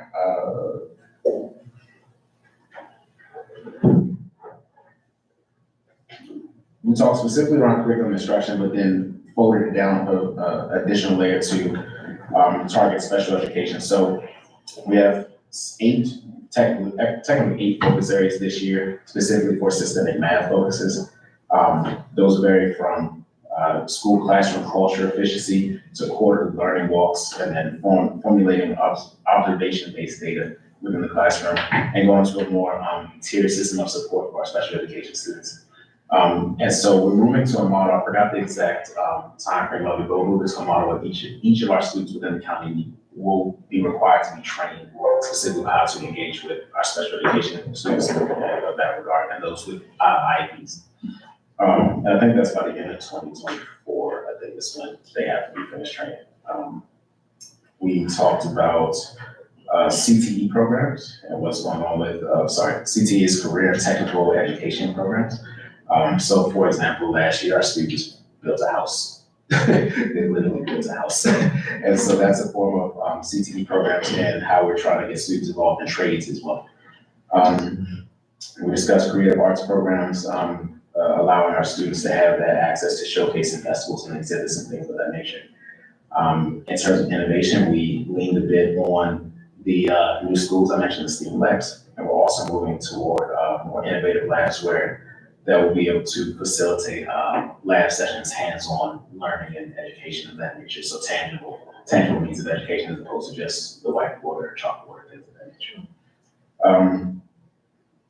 Moving to I mentioned the schools, our community schools updates. We expanded our community schools from 96, which was I think at the end of 2022, to 109 community schools now. That includes 8 high schools, 14 middle schools, 4 K through 8 schools, 81 elementary schools, 1 early childhood center, and 1 special education center.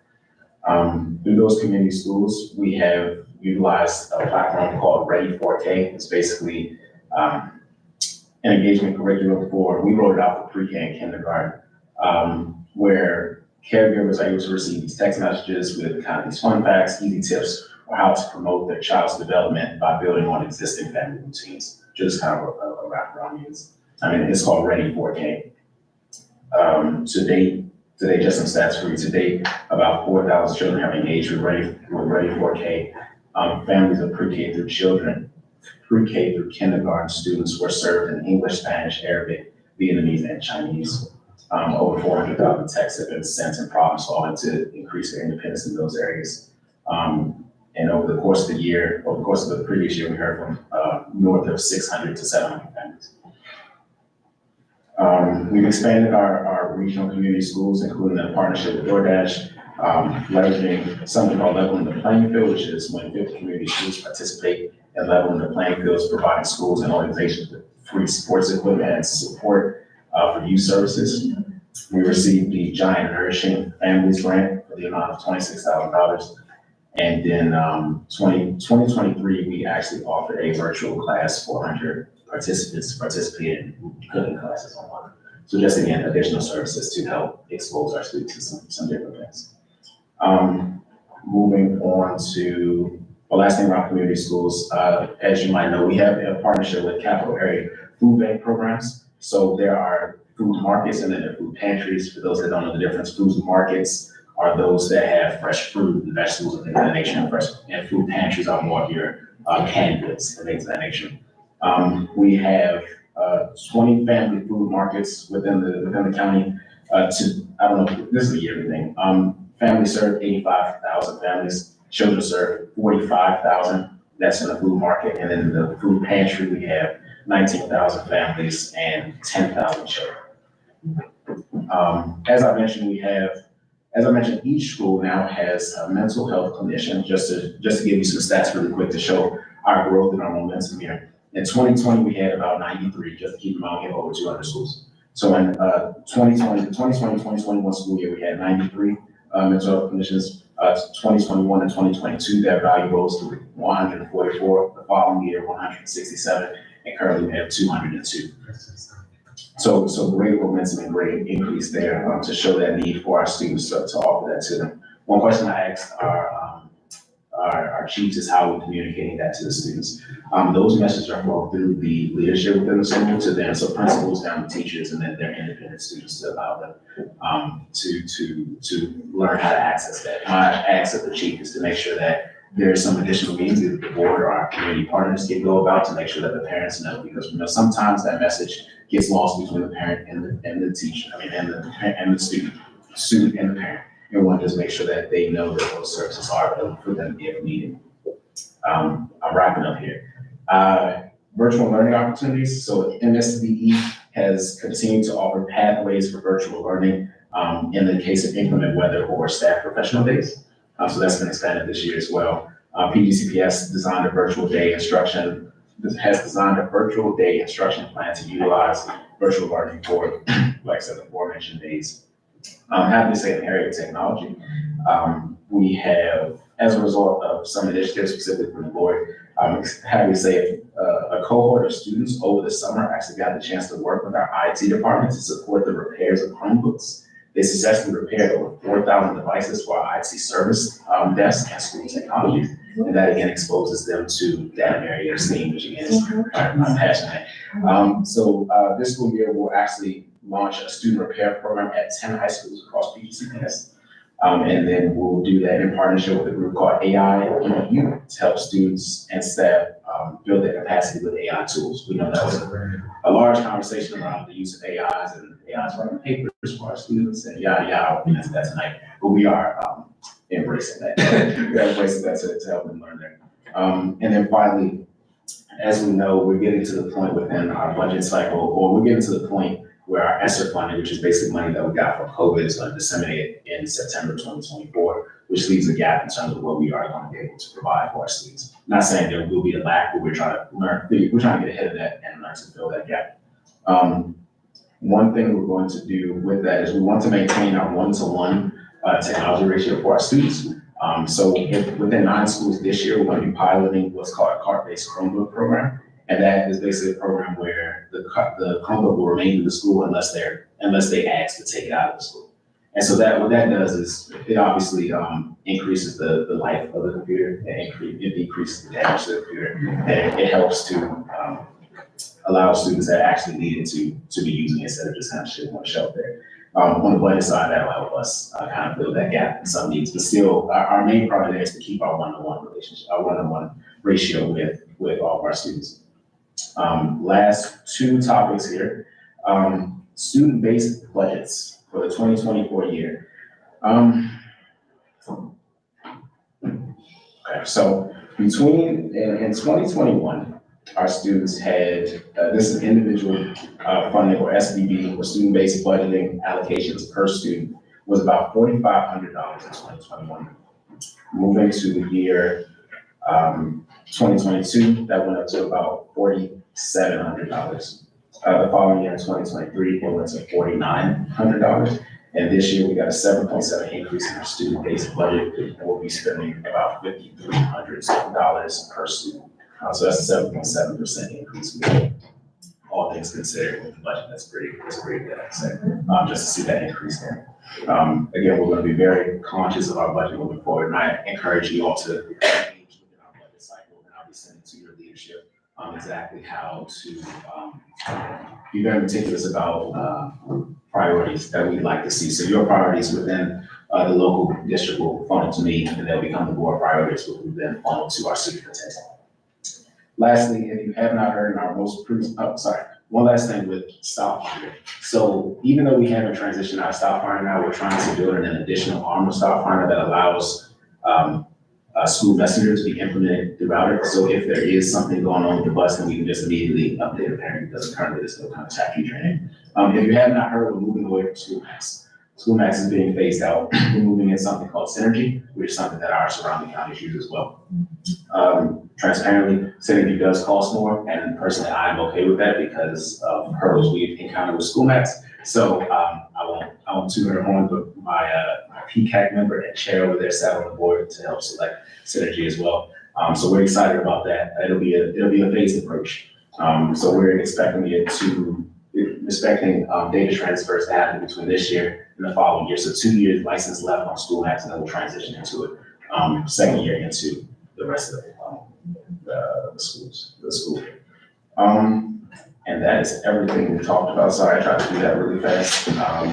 But I'll pause for questions if you all have any. I know you do. So I'll pause for questions. Oh, last thing, because I know this is important to us because I've engaged with your local level leadership for a while now. I've had conversations with Dr. Liz Faison, who is basically the point person for truancy within the school system. I've asked her to provide some additional data to the board, specifically around the efficiency rate for our home visits and the success with PPWs. And additionally, we are going to be brainstorming with her for ways that the community can be involved. She shared with me today that things that they're doing currently are trying to educate parents and make sure that they understand the difference between what we know as a chronic absence and what we know as habitually truant, for lack of a better term. So chronic is you're absent 10% of the time, habitually is 20% or more. And so we're talking through ways to increase our PPW presence and capacity within the home visit. That's the last thing. Now, questions? Yeah. Okay. So this time, I'm going to start on this. Okay. Thank you, Mayor. First of all, thank you. We appreciate you coming out to visit with us to give us an update on what the school board is planning for our community. One thing you didn't give an update on, which is important for the schools in our community, District Heights Elementary and North Forestville, is we have walkers. And so one thing I did not hear was what is going to happen in terms of crossing guards. And so that's a good question. What, for those that don't know, crossing guards don't come from the school system. They come from, yeah. Okay. And so we can advocate for them, we can give a need to have them, but we do not provide them directly. Sorry.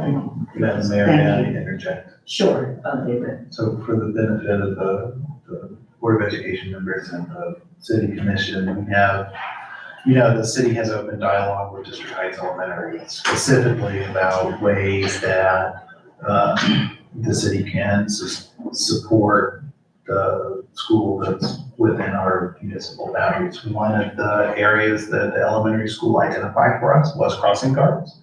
And so following up on that, Chief Tarpley and I and one or two others have started very preliminary discussions with the county about the crossing guard allocations and what the city might be able to do to address the concerns specific to District Heights Elementary and Forestville Heights Elementary, the two elementary schools that are in our attendance zones. So I say that because it came up. It is extremely early. So we've made a couple of information requests and have done a little bit of preliminary talking. But that's something that we're actively looking at as well. Are you finished, Commissioner? Yes, that was my question. Thank you. Commissioner Coleman, you had a question? Yes, I see Ms. Millhouse is in the audience. Can you tell people what PCAP is and of course, how it works and operates? Yeah, she's gonna be shy, she's just gonna come up with it. Oh, I'm not sure.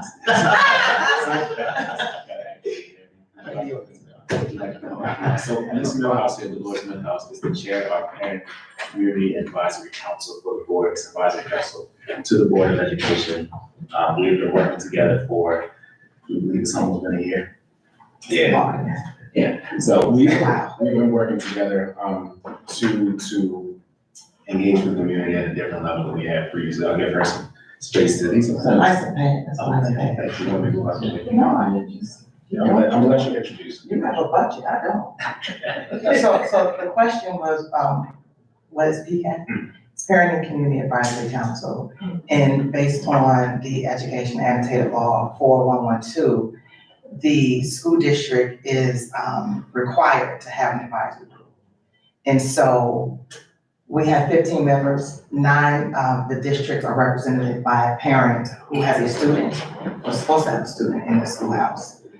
We have faith-based civic community and the business community, and also a union representative. We also have 2 designees from the superintendent, which previously was the CEO, that are also voting members of the committee.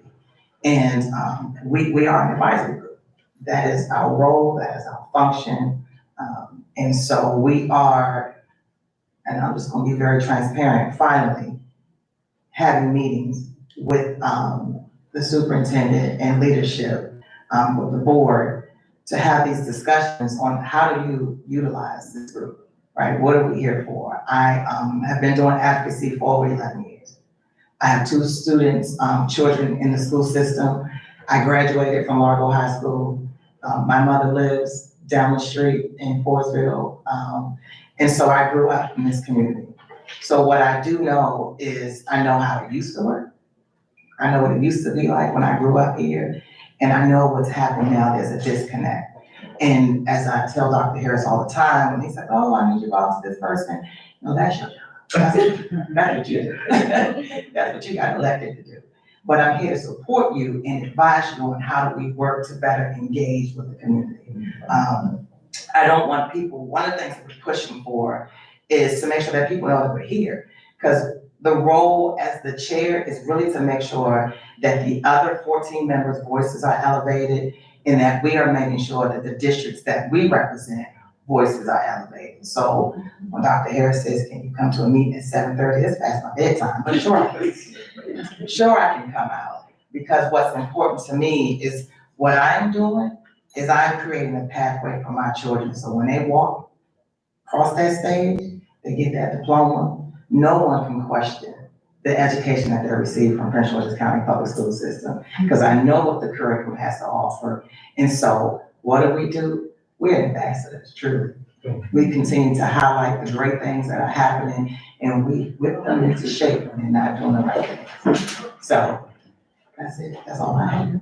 And she mentions PCAC, being recently involved with leadership within the board, but individually on the board, on the individual district level, certain board members have been engaged with their members. Such as mine. And so we don't take it lightly that we do have this advisory group, and I value her opinion, which is why she pretty much attends most meetings. I asked her to be here with me. I just wanna make sure he's doing the right thing. I wanna make sure he's representing. And so one of the big things that we're doing right now, and actually maybe the leadership is involved, we have a District 7 Educational Council that meets, and Mr. Greenback there is in it as well. One thing that we actually got just today was that list of the PTSA and the PTOs from all of District 7, thank you. And we're now able to reach out to them to form our parent advisory council. District 7 specific parent advisory council. So we meet our PTOs and PTSA. So if they don't hear from me tomorrow, they'll definitely hear from me next week, and we're spinning that up. Yes. And I was, just add one thing, we meet every first Wednesday of the month, and we met yesterday, and one of the things that we voted on was to push forward the recommendation to the board to have the civic engagement representative, Ms. Carletta Lundy. She created a training on how do we train parents to become more civically involved and how to help them with their written testimony. So that's a charge that we're going to do. We want to recommend it to the board, but whether they do it or not, we still as individuals can reach out to other groups who can help us get that moving, because it's important to me when a person comes to the mic, you have 3 minutes. That is not a lot of time. So you need to know what you're saying, what you're asking for, and then you need to be able to move on to the next thing, right? But you need to be able to be very strategic in what you're telling them that you want. And so it is an art. I'm teaching my 3rd grader and my 8th grader, and if they can do it, then guess what? You know, we can take that and we can make sure that we build, that's how we build capacity. That you're not just complaining about what's happening, but you come to this mic, you tell them what the problem is, you present a solution, and then you put the ask, how can you support us and what are you willing to do? Okay, so that's all I have. Well, thank you. Thank you. Commissioner Gomez. Yes. Dr. Harris, it's good to see you again. Good. So I just have one question, and I'm sorry to miss you when I gave testimony a few months ago on District Heights Elementary. But I'm really interested in improving the outward appearance and how the interior of the building looks, furniture, you know, a digital sign perhaps would be quite nice. So I'm wondering, you know, as elected officials, what can we do? When can we get involved in terms of upcoming budgeting to put those requests in, and how does that work? How can we advocate and request for larger expenses? So you can, I mean, the time is now. We can get involved right now. Because we're in that phase of thinking through again, board priorities, which then funnel to superintendent budget, more or less. So in terms of advocacy, I think it's not as simple as an ask, because a lot of schools kind of ask for that same thing in terms of outdoor space, digital sign, and things of that nature. And they come at relatively empty costs that they then swing into other needs for our students when it comes to school-based budgets. And this is some conversation that I was having with the District 7 Educational Committee is I want to increase our community knowledge around specifically how important those Title I applications, for lack of a better term, are. Because sometimes our students, our schools within the district are missing it because families aren't filling them out from either lack of knowledge or what have you. And that's literally a bucket of money that they do not get because they don't have a certain percentage of students that qualify. And I bring that up because that's part of your school-based budget, which then goes toward the needs that you're saying right now. So if it is a priority of the district of leadership to have beautification of our schools, to have digital signs, and that's something that goes into your board members' budget priorities, which then goes to the superintendent. And we see how that matriculates. When it comes to a point of contact, that will be from the COO's office, within the Prince George's County Board of Education. We can also push it through. We can try to have some really, good conversation around it within a BOF, which is one of our committees, Operations, Budget, and Fiscal Affairs Committee. I serve as the vice chair of that as well. So we can have some conversation there around how we can impact schools in that regard. Just another thought off the top of my head in terms of pots of money. One factor of beautification that we're talking through right now, for our climate action plan implementation, I think I mentioned this to you before, is the actual outdoor space of each of our schools. So with, it goes without saying, at our new schools, that was obviously a part of the budget because it's a newer school. But when it comes to updating some of our older schools, sometimes again, they want to put those money in other places. But I think we can advocate definitely to our board members, myself, and then we can push that through as a priority. And then from your level, also, if you have funding or means like that to make things happen, that's definitely a route we can go as well. Okay, so now is the time. Now is the time. Essentially, yes. Great, and I have one other question on buses. So currently, District Heights Elementary doesn't have a bus that runs for the children. Is there, again, what is the process of requesting that or even attaining it? I mean, I assume it's a need, but I did also have questions on like, does the county look at bus ridership rates, right? What kind of evaluations are going on in terms of seeing where the need is the most? That's a good question. So one thing that actually came tonight was ridership rates and how the CEO's office will be doing that, I think starting in October is what he said. So they're gonna do an assessment based on who is showing up on the bus in October. I don't have the exact dates for that, but that's something their head of transportation brought up. Additionally, the board has requested, I won't say instructed, has requested the superintendent to order an audit of our bus and transportation system. So he's agreed to that, and that's coming down the pipeline as well, because we want it to be as efficient as possible. From the perspective of District Heights Elementary, it would be a combination of how many kids are riding the bus, because it's predominantly walker school. So with the 83% efficiency we're working at with bus drivers right now, I can see why walking schools wouldn't be at the top of the list, but that doesn't mean that you do not need bus drivers there. And that's when these alternative methods, these third-party vans or these third-party means of students having private transportation to school via services like that. Those things we discussed, and that's things that we brought up at the meeting tonight. It's just a matter of ironing the details out. It is a big concern. Thank you.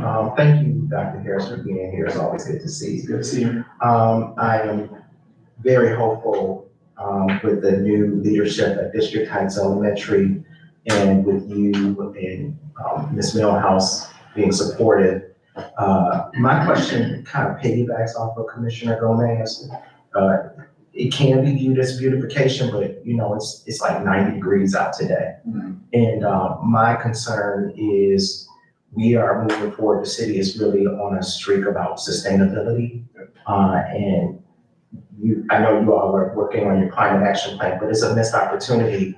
Maybe you could consider solar panels on the building and some additional trees, not just for beautification, but to cool the grounds. There are countless studies that talk about the mental health benefits of trees. And when kids work and study in those areas, when they look out and it's like a barren landscape, that's just not helpful. And there are opportunities on a federal level and through the state level where they can probably have funding. I just don't know how that mechanism works when it comes to the school board, because Commissioner Gomez and we kind of talked about it, that the school board I don't have kids, so it's kind of foreign. It's like a thing unto itself. So you've been helpful with navigating that. But when it comes to funding opportunities, I know we're going through a process with a nonprofit that's going to put in almost 400 trees in the city. I don't know if that's an opportunity that we can take advantage of to get those things. I do think so. Sorry, were you done? I do think so. In terms of the planning tree opportunity, I think you mentioned this contact before, and we have another contact at organization called One Tree Planet. Yep. So that's another organization as well, and that's someone that we are communicating with for our climate action plan. Also, when it comes to, because it's not really a heavy lift, and this is something that I've, proposed to, formally Dr. Wilson before she exited out, is, planting trees can be a fun community thing for students to be involved in too. So how do we make this a community effort? How do we get some money donated to plant trees and just make it a community thing where we're planting trees around the school? So that is something that was being discussed before she transitioned out. It's now our responsibility to make sure it's on superintendent's house agenda as well. And I'll make sure to give those community partners or those partnerships to you as well. So I'm making a note of that. In regards to the solar panels, that's a tough conversation, mostly because, as you know, our oldest school is 60+ years old. And typically dealing with solar panels, you need a whole new roof in order to put those solar panels on. But the thing is, you wouldn't, because we're going through the blueprint right now with the new schools right now, we wouldn't want to put solar panels on. Like, think about we put solar panels on Suitland 3 years ago. We're redoing it. So now that'd be a tougher conversation to have. Just for example, there's some of our schools are older, you have to pay the cost to replace the roof and then put solar panels on and also insure the roof. And so even though there's federal things involved, it's a question of should dollars be spent, should that significant amount of dollars be spent in that area right now? Now there are all alternatives. There are like parking structures that can have solar panels on it. Like you think of Eleanor Roosevelt's parking lot, it's literally just a huge parking lot with no cover. If you put solar panels on it, that could be a conversation, for example. So these are things that we consider within our climate action plan, within our implementation, that we are talking through. We think that solar and renewable energy sources that could be, they are big now. We want to make sure that our students are plugged in. I wish I had the actual plan in front of me right now, because not only are we also doing stuff in terms of the infrastructure of the school system, we're also doing things from the perspective of curriculum for our students. So how are we spinning them up to be knowledgeable in the field of environmental science, within the field of renewable energy, within getting hands-on with turbines and other things of that nature. So it is a really a holistic approach to that. But there are some complications with the solar panels. There are things that we have discussed. Okay. Any questions from you?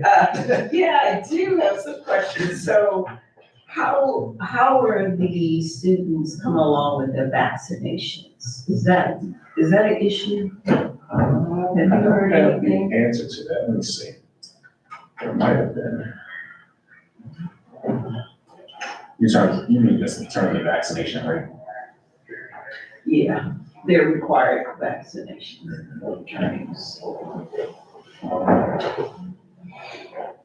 I don't have the exact metrics on that. I know there was conversation around, giving out free immunizations. The fact that wearing a mask is optional in schools unless you're returning after having a positive COVID test and things of that nature. COVID assessment response evaluations of care. The rooms remain recommended but are not mandatory for our students. And the last thing, in terms of health that we just got an update on, is Hazel Health, which is what provides telehealth services for our students. But nothing in terms of the vaccination rates. And if we are truly struggling with that, but we continue to tell our community partners and our students that we're offering free immunizations at PGCPS wellness sites. Actually, the last day is tomorrow. Last day is September 8th for those free immunizations. But we're advising it, we're advertising it via television, radio, social media, things of that nature. I think they mentioned something about expanding the program because it is in assistance with the state requirements, so we're thinking about expanding that. But I don't have the exact metrics on So earlier, the mayors had a meeting with DCAO, Arilla, on health and human services and education. And so looking at the PowerPoint of all of the services that they provide, and we're in the room, we have 27 municipalities. It's like, how is it we don't know about this? And then the health department, they have all these services, and then they have another center So we're looking at Laurel, Cheverly, where the health department is. I think it was Hydesville, maybe, College Park.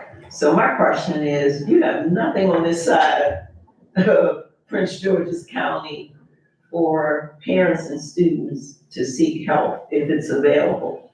And they did mention the telehealth part, but they have so many services and it's like, how is it that we don't know about it? And why isn't it on this side of town? I will say that, transparently, my knowledge on that is pretty limited, but I do know with our new schools, and I do also know that PGCPS is currently, taking bids to operate our, wellness centers. It's an acronym, school-based wellness center.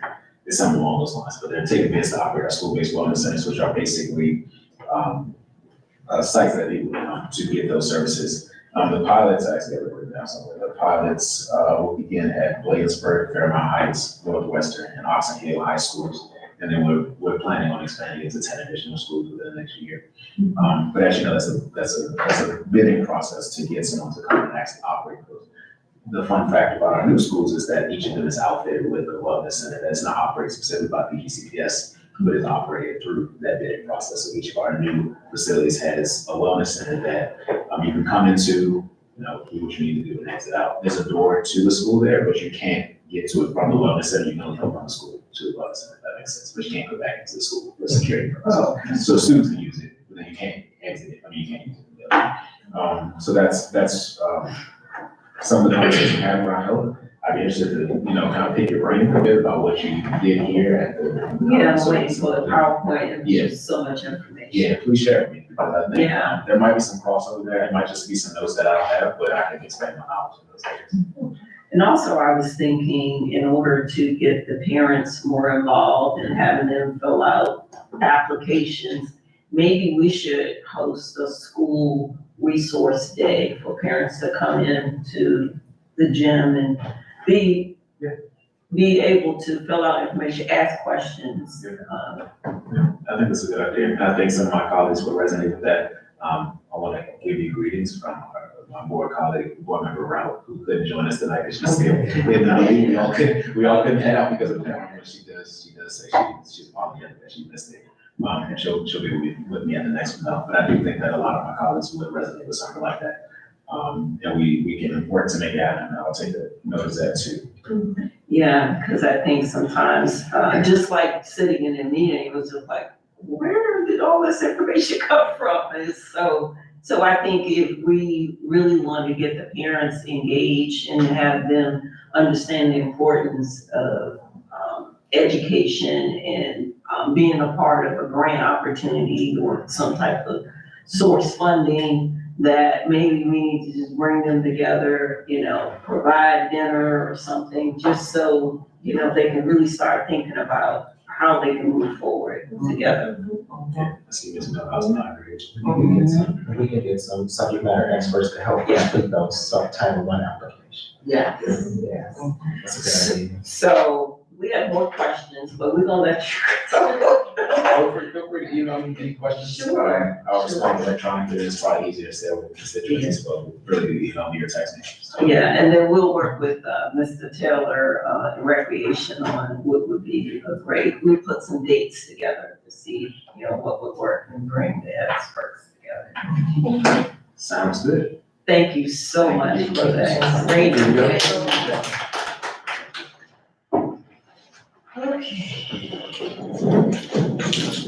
Recreation, you're next. We need to provide some water to the audience. We have it. Is everybody okay out there? I'll give it to you. Thank you. Thank you. Okay, Mr. Jeffrey Taylor, Recreation. Thank you, Mayor, Vice Mayor, congratulations, Commissioners, city residents, and guests. Please accept the report for September 2023 as submitted. I'm going to start with some service and retention updates over the summer. Of course, we have our summer camp program that runs for 6 weeks.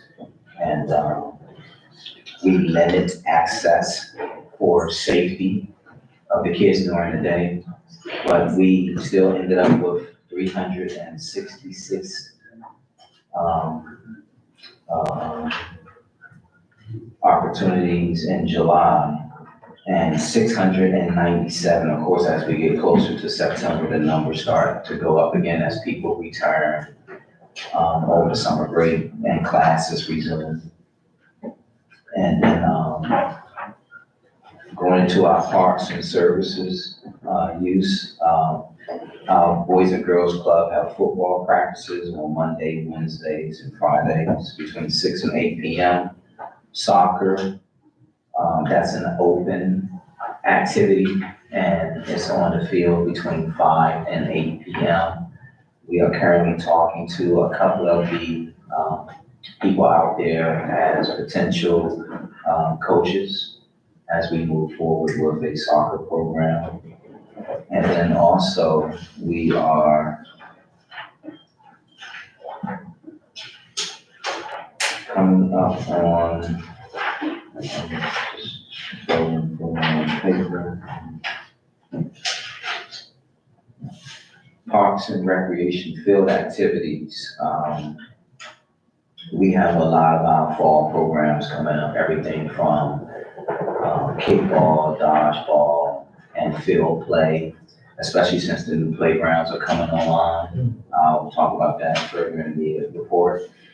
And one more thing I want to add about July is Jeanette Williams celebrated her 10 years as our summer camp director during the pandemic. So,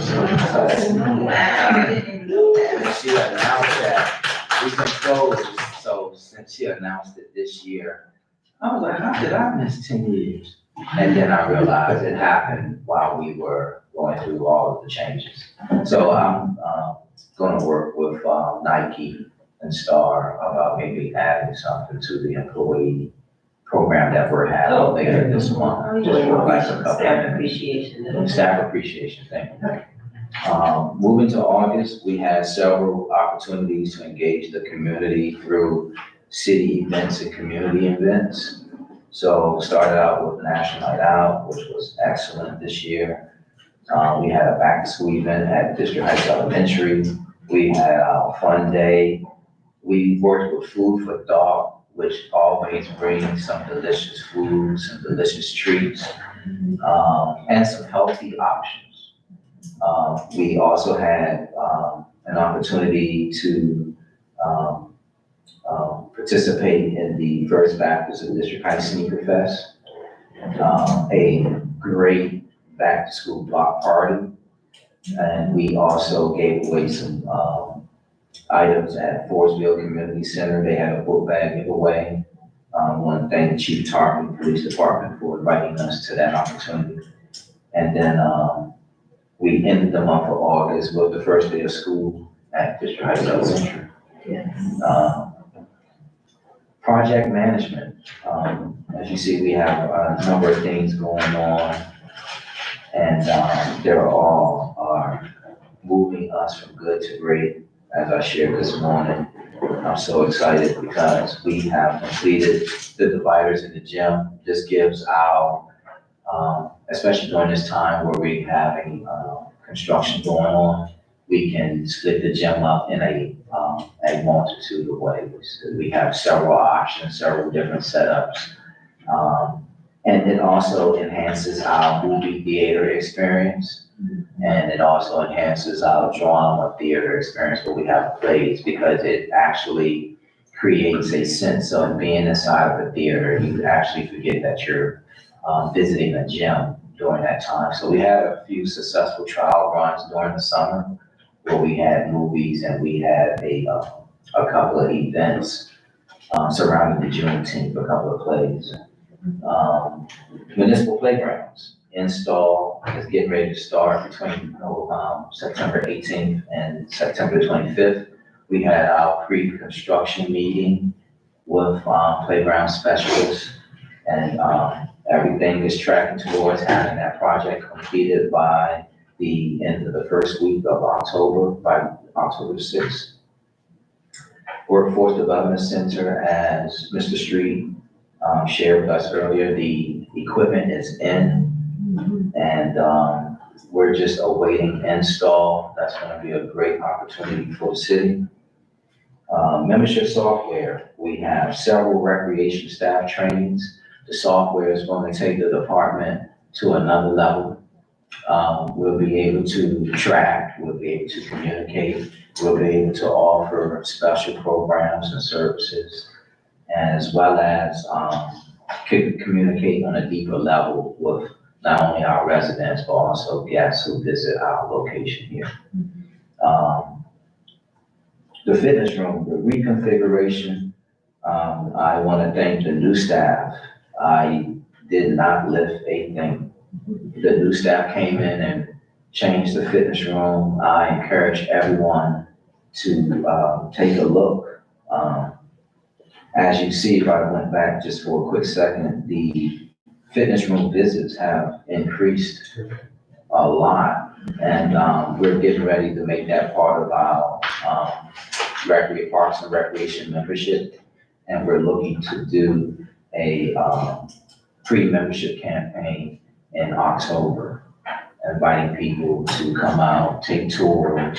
We're actually see ourselves as a small competitor with the local gymnasiums, because there are things that we can offer as our campus that they cannot. So we're looking to take a little slice of the market and begin to sell memberships and offer personal trainings and other small group classes. Community health office, as part of our programs down in recreation, we wanted a way to engage the community. So the community health office will be our way of offering free blood pressure screenings, body fat screenings, fitness testing, any way to connect with residents, again, on a deeper level, do wellness consultations, build rapport, build relationships, use that opportunity to connect them to the right programs and services so that we can enhance retention. Because if they start off right in the beginning, they stay longer. So that bit of time, and as well as offering pre and post testing, will also help us with solidifying grant opportunities, because they are all about the tracking. And now we have the capacity to offer that program.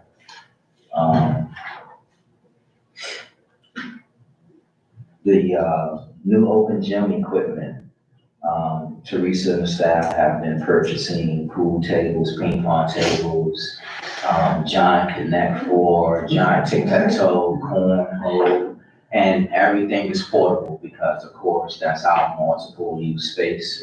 So we can pick up everything, fold it up, put it away when there's a town hall, an event, a facility, a hall rental, or anything. But at the same time, after school, our kids will be able to come in, and we're able to diversify our programming now. So if you want to participate in structured programs and services, you can do that. If you want a free play, we have all the equipment available for you to just take your time and have a good time. As long as we have a way of connecting with your child and having them stay with us for as long as possible.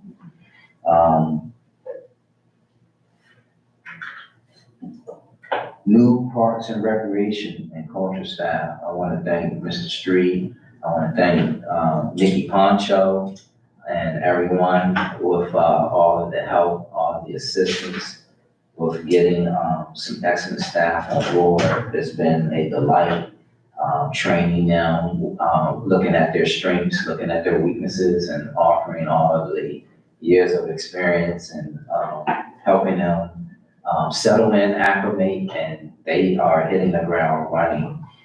It actually has expanded our opportunities to serve, so we can't wait to start testing this as we continue to move throughout the rest of the year. And as part of them coming on board, as you see, we can offer now, with the next bullet, new services, memberships, basic health and fitness and testing, personal training. And a part that really showed very well in August is the community outreach.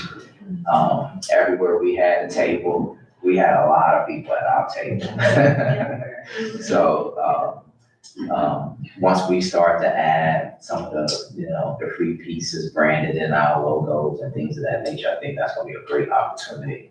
And I think we'll always carve out a little space at every outdoor, every, community event. It's a dynamic team coming together. What are their names? London Blake is the coordinator. Tracy Proctor is, recreation staff that has really helped us out with outreach. And Letitia Harris has come in and started to put together the after-school programming that I was talking about. So they all are coming in and playing their role and doing their part. New classes and activities.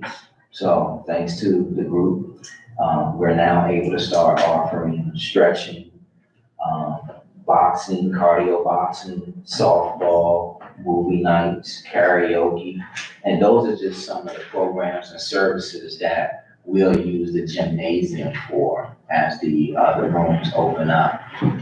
We'll be able to then get back to the financial literacy, the tutoring, the mentoring. A lot of those programs are just waiting, and they are vetted and ready to go as soon as we're ready to go. With all the programs and services and all the new things, I've been talking to Tanisha. I'll be working with her and using her assistance on the city website, getting all of this information on the city website, and coming up with a lot of fun ways to drive people to the website. So that'll be our role with a lot of the programs and services we'll be offering. So I can't wait to first step will be to share with staff, make sure everything's ready to go on our end. I'll then go to David and get the prices with him to make sure we are in line, we are competitive, but we're not overpriced. And then it all goes on the website with with Tanisha, I'm sorry. And then last but not least, facility rentals. There's a temporary hold. We are 90% ready to go. It's just that we want to make sure we don't run into any construction coming up with some of the renovations coming. Yeah, we have the bathrooms. But we have a lot of people interested in working with us. So once we get going, it's going to really be a great time. But if you think about it, with the new renovations comes new opportunities. So I can't wait. So I love this little temporary hold because on the other side, like I said at the beginning, moving from good to great. And I can just talk about, if you don't mind, the scoreboard. Well, If I can bring it up. we still got a long line of people. I know, but. So maybe we can have you come back in the Yes, first I would say, session, yeah. and then that way. you We can would talk definitely more. investigate that. Yes, that's how I said, I can bring it up at another time. Yeah. Okay, yes, and that concludes my report. And look at your colleagues. So any questions from the commission? Yes, I just have one comment. Oh, sure. Yes, I just want to say kudos on a great summer. You guys had a great summer, and I'm looking forward to the fall activities. Kudos to everybody, the whole staff, and of course, you for just doing an excellent job as a director of the great facility. Thank you, sir. Any other questions from the commission? Section part 2, right? Yes. Okay, thank you. Hey, thank you, guys. Appreciate it. Sure, not a problem. Code enforcement.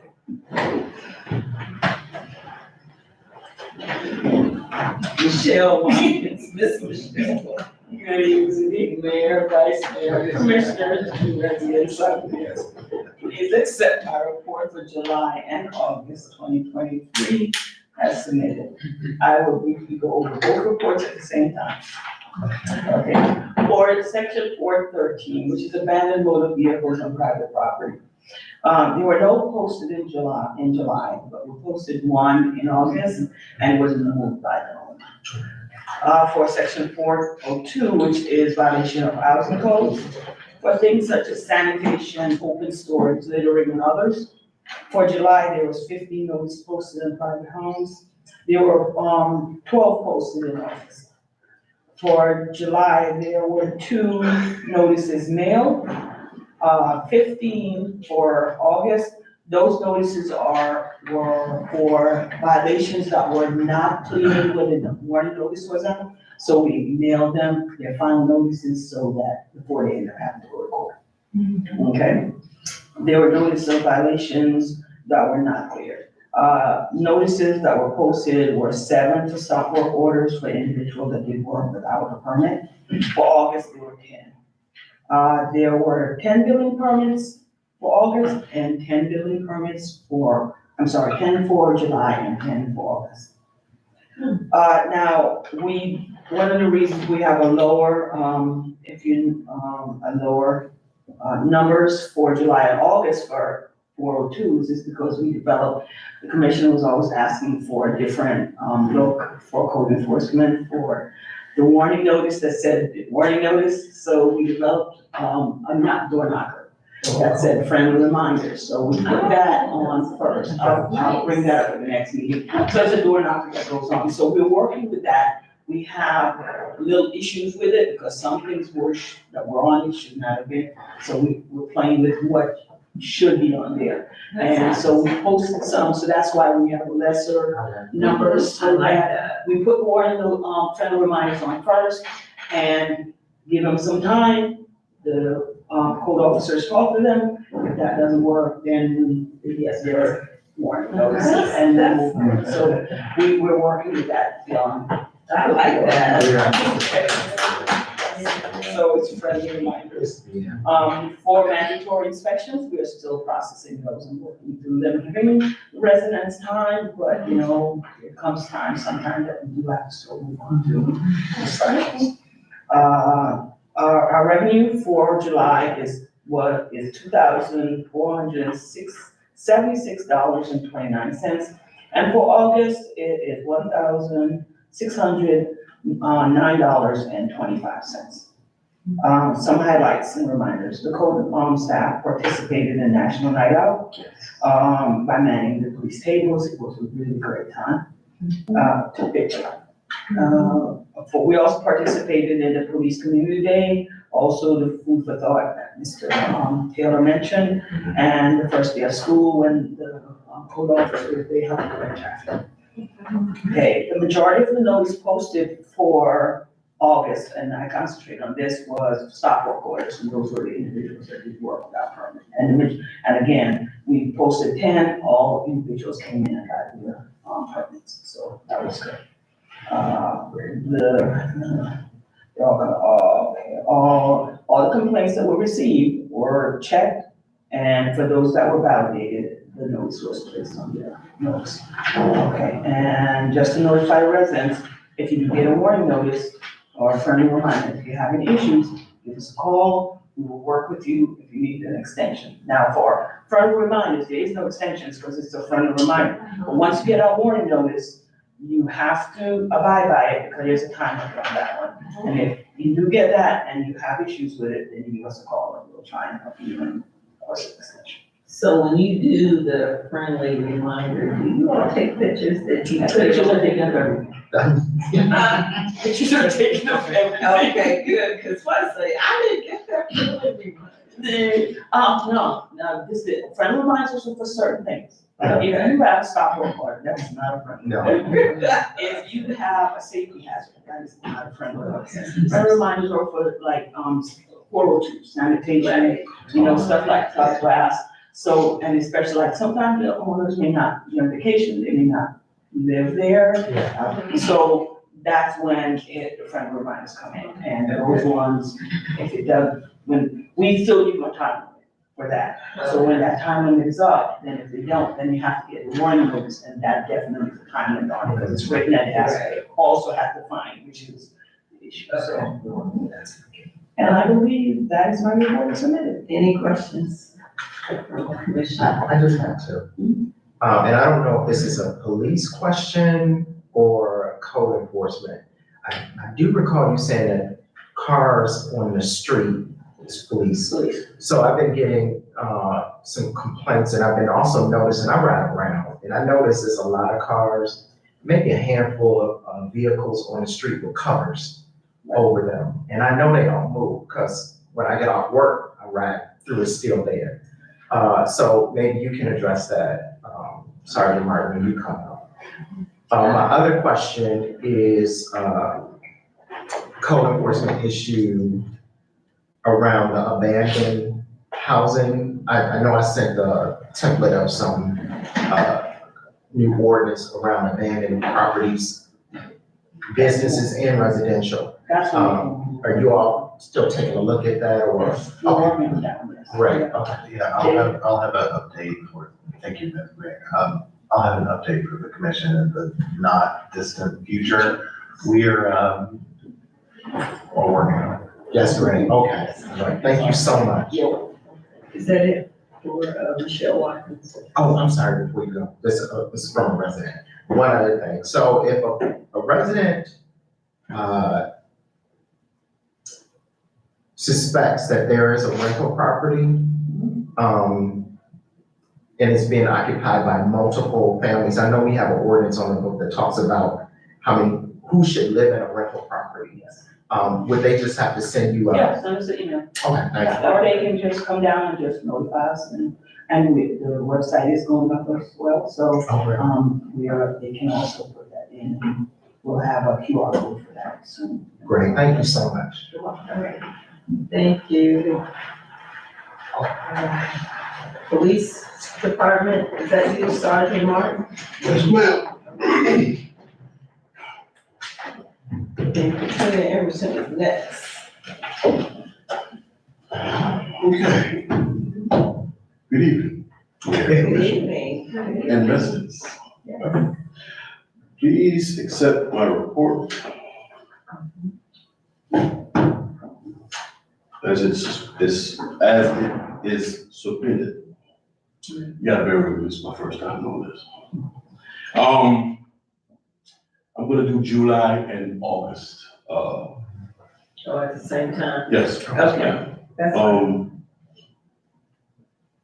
Calls for service in July was we had 585 calls for service in July. August, we had 455. Robbery and attempt robbery, we had 2 in August, which is robberies. Assault, we have 2 in July. Auto thefts went down from July to August. We had 14 in July and 4 in August. Vandalism, 1 in August and 1 in July. Thefts, 4 in July, 3 in August. Calls for domestic calls for service, we had 10 in July, 8 in August. Motor vehicle accidents, we had 4 in July, 5 in August. Accident, hit and run, we had 2 in July, 1 in August. Impounds, we had 33 in July, 30 in August. Recovered stolen, we had 4 in July, 0 in August. Missing persons, we had 1 in July, 3 in August. Arrest, we had 6 in July and 2 in August. Juvenile arrest, we had 1 in July. Warrant service, we had 3 in July, 0 in August. Speed camera violations, we issued in July 2,276. And in August, we had 3,690. Moving violations, we had 175 in July and 153 in August. Warnings, we had 97 in July, 90 in August. Other moving violations, we have 55 in July, 46 in August. Stop sign citations, we had 41 in July, 36 in August. Seatbelt violations, we had 3 in July, 6 in August. Equipment repair orders, we had 7 in July, 1 in August. DUI arrests, we had 2 in July, 0 in August. Parking citations, we had 26 in July, 30 in August. And we'll go now to the revenue. The revenue in July for crash and accident reports, we had $80 in July and $100 in August. Parking citation revenue, we had $150 in July and $150 in August. And speed camera citations, we had 26, in July, we had 24,876.61 cents in July and 26,874.20 cents in August. Vehicle release, we had 1,400 in July, 1,200 in August. Donations, we had 31 in July and 3,100 in July and 50 in August.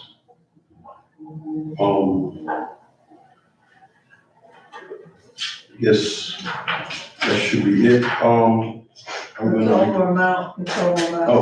total amount of revenue in July was 29,606.61 cents in July, 28,374.20 cents in August. Okay. So, he wrote, Chief Tarpley, wrote some stuff down here. He said, well, actually, we had 7 under arrest in July and August. We have proactive officers. We have, well, back to school morning, we had, the officers was out greeting the kids at North Fordsville and, District Heights Elementary. And when the schools let out, we're keeping this, for District Heights Parkway, we're keeping the streets clear and having parents drop the kids off in front of the schools. That's a must because it could be accidents or a child might get hit on the District Heights Parkway when they let the kids out.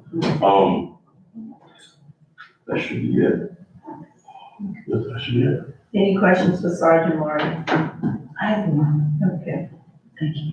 Commissioner Jennifer. Thank you. I'm always concerned about when you all have reports of missing persons. How were all those, resolved with positive? Yes, resolutions? it was, one of them I know for sure, the child returned, she's a constant runaway, so she returned after 2 days. Okay. But we still have to report it. I guess the other ones, all of them are actually returned. Yeah, all of them returned. There's only 3 of them, all of them returned. I know of one of them actually, yeah. I know her from our calls for service. That's good to hear, that they all returned. Yes, Thank you. that's good news. Any other questions from the commission? I just have one. Sure. So are the new speed cameras, are they online? Yeah. That question will be, I have the answer to that. David has it. Yes, they are in various stages of coming online, so there is, I think, we could provide this when Chief Hartley returns. There's 1 or 2 that are online and are issuing, and then there's one or two in the calibration or review process. Gotcha. My understanding is that there's a 30-day or 3-week window or something along those lines, once the camera goes into place where it is there and is notified before it actually starts picking stuff up. And then there may be one more in the final stages of permitting. But we'll get a written update from the commission when the chief returns. Okay. Thank you. Any other questions from the commission for Sergeant? Okay, for your question about the cars on the street covered. So they can be parked on the street covered, but it cannot be stored. Meaning, if it's there for a long period of time, I also go out and check them. But if it's 2 or 3 days, it's fine. But if the tags expired, no tags, and it's covered, we take them. So do you mark them or something? Yes, we chalk mark them. Okay. So if you could make that like a special priority to just kind of. Yeah, we have 2 officers that it is That's it, 33 impounds. okay. Well, we're here to educate. We're not here to, yeah. All right, thank you. Thank you so much. Wait a minute, Commissioner Gomez. Yeah. Thank you. And so I noticed that we do have an uptick in auto thefts. Yeah, that's all over the county. Could you just speak to, some initiatives that we're taking as a police department to pay close attention to that?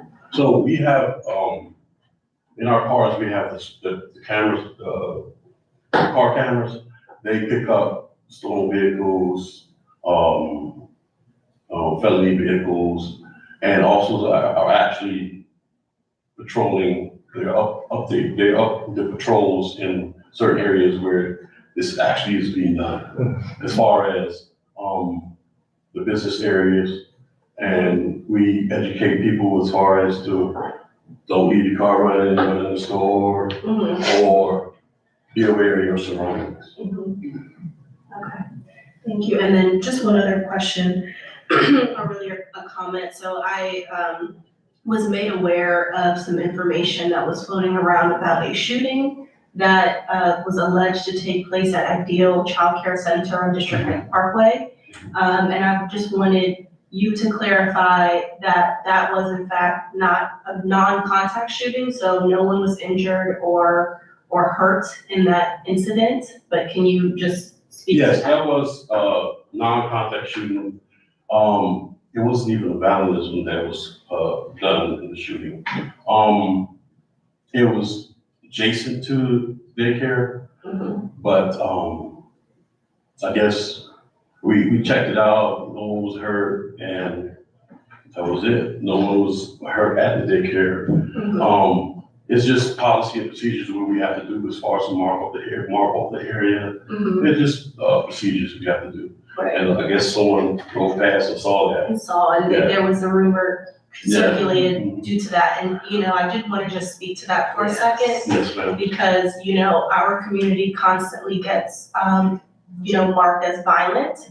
And unfortunately, that information was not true, but it's being circulated throughout our community and outside of District Heights. So I don't know if, maybe we can work to put out a press release to clarify, just have an official message from the city that clarifies the sequence of events and what actually took place, and circulate that to, continue to build our image and our brand and continue to push that District Heights is a safe community to live in.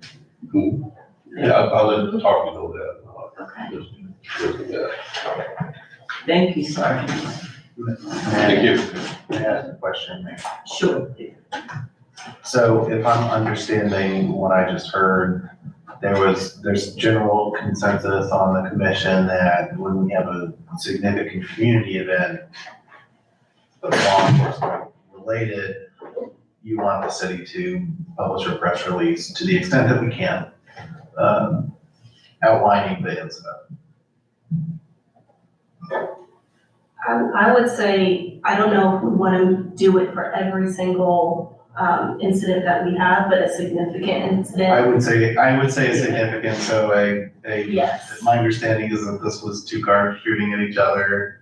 This might be one that rises to that occasion, Yes. so we could say, at approximately what time, what was going on, and then the outcome to the extent that we can. So that's something we can do. We would probably need to set that bar for, significant incidents, like you say, but that is one way that we can provide factual information to try and, curtail your observation of people just sort of telling the story, they're gonna tell the story in absence of the facts. So if that's a standard you'd like me to set, I can certainly do that. And also it goes further to, the news outlets when they say District Heights too, so what do we do with that? I mean, do we address that? If it's the. Press release, not in the incorporated city.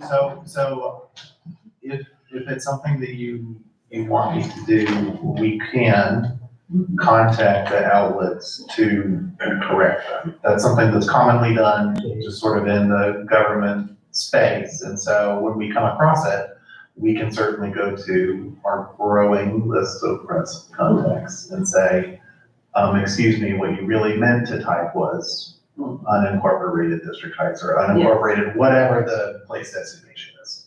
Right, okay. I have a comment. Sure, Commissioner. I think we need to have a further conversation about that particular issue because there are a lot of incidents that happen around the city that don't get, noted. So I think there needs to be a deeper conversation on what exactly do you mean by incident and how it evolves around. Because are we talking about just children? Or are we talking about anybody that's in contact with kind of like a shooting as far as carjacking? So I think there needs to be a deeper conversation around how we are kind of going to the media, but it didn't happen in District Heights. Certainly. Yeah, okay. Thank you. Youth Services Bureau, Katrina.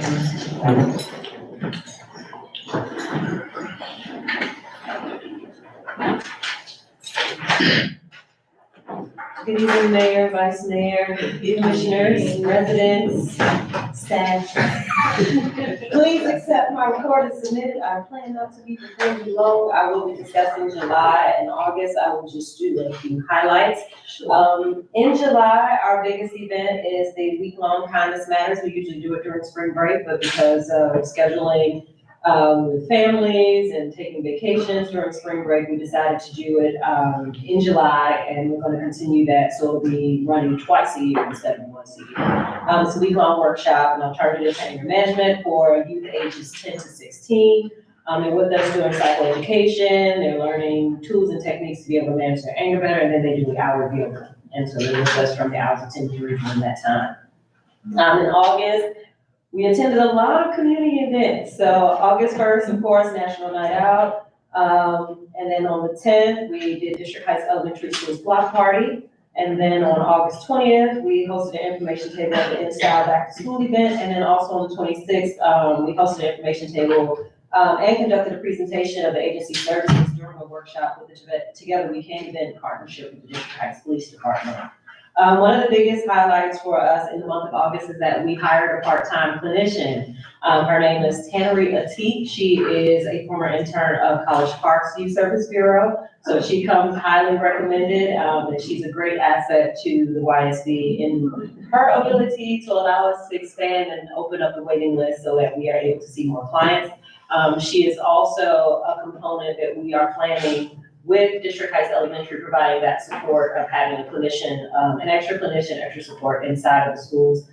We do have a meeting tomorrow with District Heights Elementary principal, their school counselor, and then their assistant principal. And then we also have been working with Ideals Child Care Center, and they've asked us to come back and assist with some of the students that they're having at Ideals. So we will have a clinician. She'll more than likely be there as well. So she'll be in both areas providing that support. And then also during the last week of August, we are bringing in an intern. She is bilingual. And so she will be with us during the school year. And so she is a Trinity graduate student, and I'm a former Trinity grad. So I am happy to be hosting and training another Trinity grad clinician. So I'm excited about that. She is doing the onboarding with HR as we speak right now, and then she shall start providing services and support within the schools as well, and then in the building. So I really appreciate that. So another big event, and I have my eyes on people who have signed up and who have not, is our My Soul Knows 5K event, which will take place on Saturday, September the 16th. It is a rain or shine event, so if you want to wear poncho, wear poncho. But if you want to enjoy the elements and view the city of District Heights, the course does run throughout the city. It is a great event. This will be our first time doing it back in person since the pandemic, so we're really, really excited about it. Tell a friend, tell an enemy, everybody needs exercise. Great component to supporting mental health, and it actually supports a lot of the programming that we do beyond mental behavioral counseling. And so providing healthy snacks for students that are receiving mental health services, and then for families that cannot afford to pay for services, it provides every registration of $25 can pay for 2 to 3 sessions for families that are not able to pay. So please, please, please sign up and support this wonderful event on Saturday, September the 16th. You can register at mysoulknows.com. Just Google My Soul Knows, MYSOLE knows 5K. It will come up. You can either do Ryan sign up, or you can do Bishop events. Sign up, enjoy, come out and support. Please accept my report submitted. Any questions? Any questions? Can you register on site? Yes, you can. We do registration on site that day. So yes, we're doing walk-up registrations this time, so we're making it a lot easier. Having the company Bishop Events is allowing us to do that. So we have t-shirts as long as we're gonna have them, so it's a first come, first served basis, but those who have registered to this point will have their established t-shirts, so don't fret. But making sure that everybody has what they need, but this is a great event, and the more that we grow it, the more that we're able to support the community and support mental health services and engagement activities for the families that we serve. It just popped in my head, I forgot, and my staff will be mad at me. We do have a family engagement event, which will be on September the 21st. So that flyer is coming out tomorrow. I'm reporting it to Tanisha.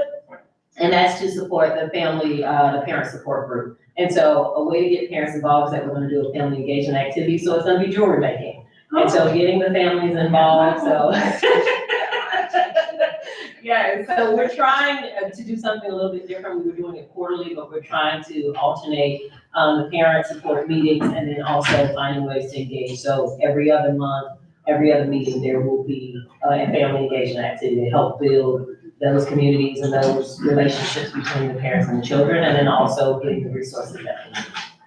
Can I ask a question? Great, sure. So I'd just like to know, where will the course for My Soul Knows launch? Where will it start? It will actually start and end on municipal field. So right where the scoreboard is, Okay. that's where we'll come around. So for everybody who doesn't know, we'll make sure that the city has it posted, the actual course map, but it actually starts on Marbury. It goes down District Heights Parkway. It goes up Rochelle to Atwood Street. So you see where the new building is located. You come down Rochelle, you swing it all the way around to Kipling Parkway. So you cross Council, Elmhurst, and then it comes down Kipling Parkway and then back up to Marbury. I can do that. I've done that. Yes, it's a nationally registered course. So with us creating this course, we realized there was nothing in the city of District Heights. The closest courses that you can actually count your miles was Walkerville Park and then National Harbor. And so now District Heights has it. We have the course registered for a total of 10 years, so this is year 7, so we've got 3 more years before we can re-register and change the course. But it is, if you run it, that's your time, so it's official. Okay. Thank you. Right.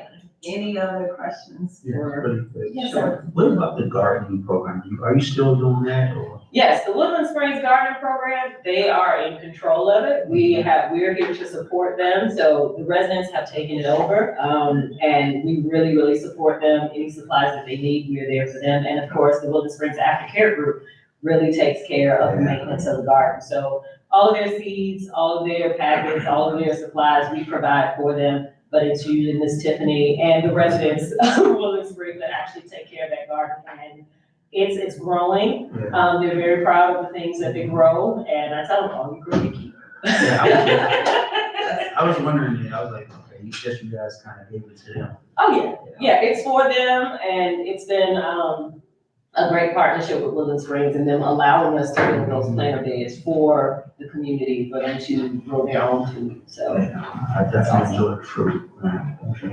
Okay, well, thank you. It's good to see you. Yeah, I know, in person.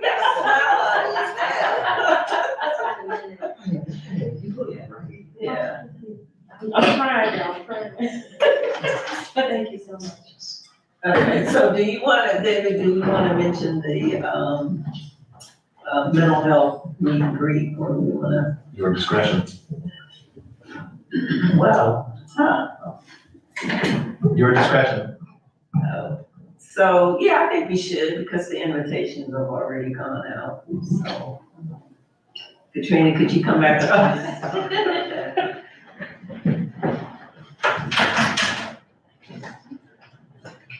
And so to bring it to the attention, this is, on September 29th, there will be a mental health open house. And that is a call to action for, legislators and county and state leadership to have a conversation, about mental health and accessibility of mental health services in our community and our surrounding communities.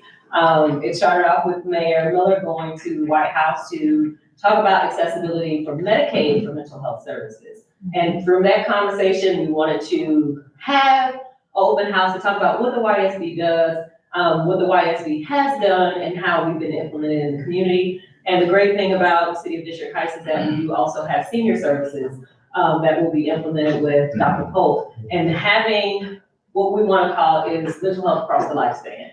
And so having that conversation and talking about how state, county, local legislators can support the City of District Heights in creating accessibility to mental health services, even just having the communication, we want it to be a part of that normal day-to-day conversation. So if you're talking about going to your doctor and getting preventative exams and health checkups, we want that also to be the conversation for your mental health as well. Mental health is a very big part of your overall well-being. So the meeting that will take place is an open house for the legislators, the state, local, county, to come to the YSB to see what we have done, what we're doing, and what they can do to support us. Yeah, and our stakeholders. Yes, stakeholders. So, yeah, it will be, well, we're calling it a meet and greet, so if you know of anyone, we'll make sure that David gives the invitation that you can forward it to folks, so they can already see. So it'll be set up like a reception style, heavy orders, mocktails. Nice. So, we try to have this conversation, and we actually got a shout out today, Youth Services Bureau at the meeting today. So the Department of Family Services Director, she gave us a shout out that they've been doing work with District Heights, so I'm excited. So I'm sending out invitations to folks. Oh, yes, absolutely. And I'm ready to today. And as I said, just so that we don't forget that this is not a one-time event. Right. The open house is one time, but we wanted to, after collaborating with, Davis Street and also the mayor, we wanted to continue and have a roundtable discussion. So having the right people at the table to be able to continue the conversation and creating accessibility in terms of those conversations, and also funding, for mental health services and just improving the overall well-being of District Heights as a city, and then also our surrounding communities. Well, thank you for that. Thank you. Put it on your calendars. Yes, please. Okay. Senior Center, Dr. Senior Pope.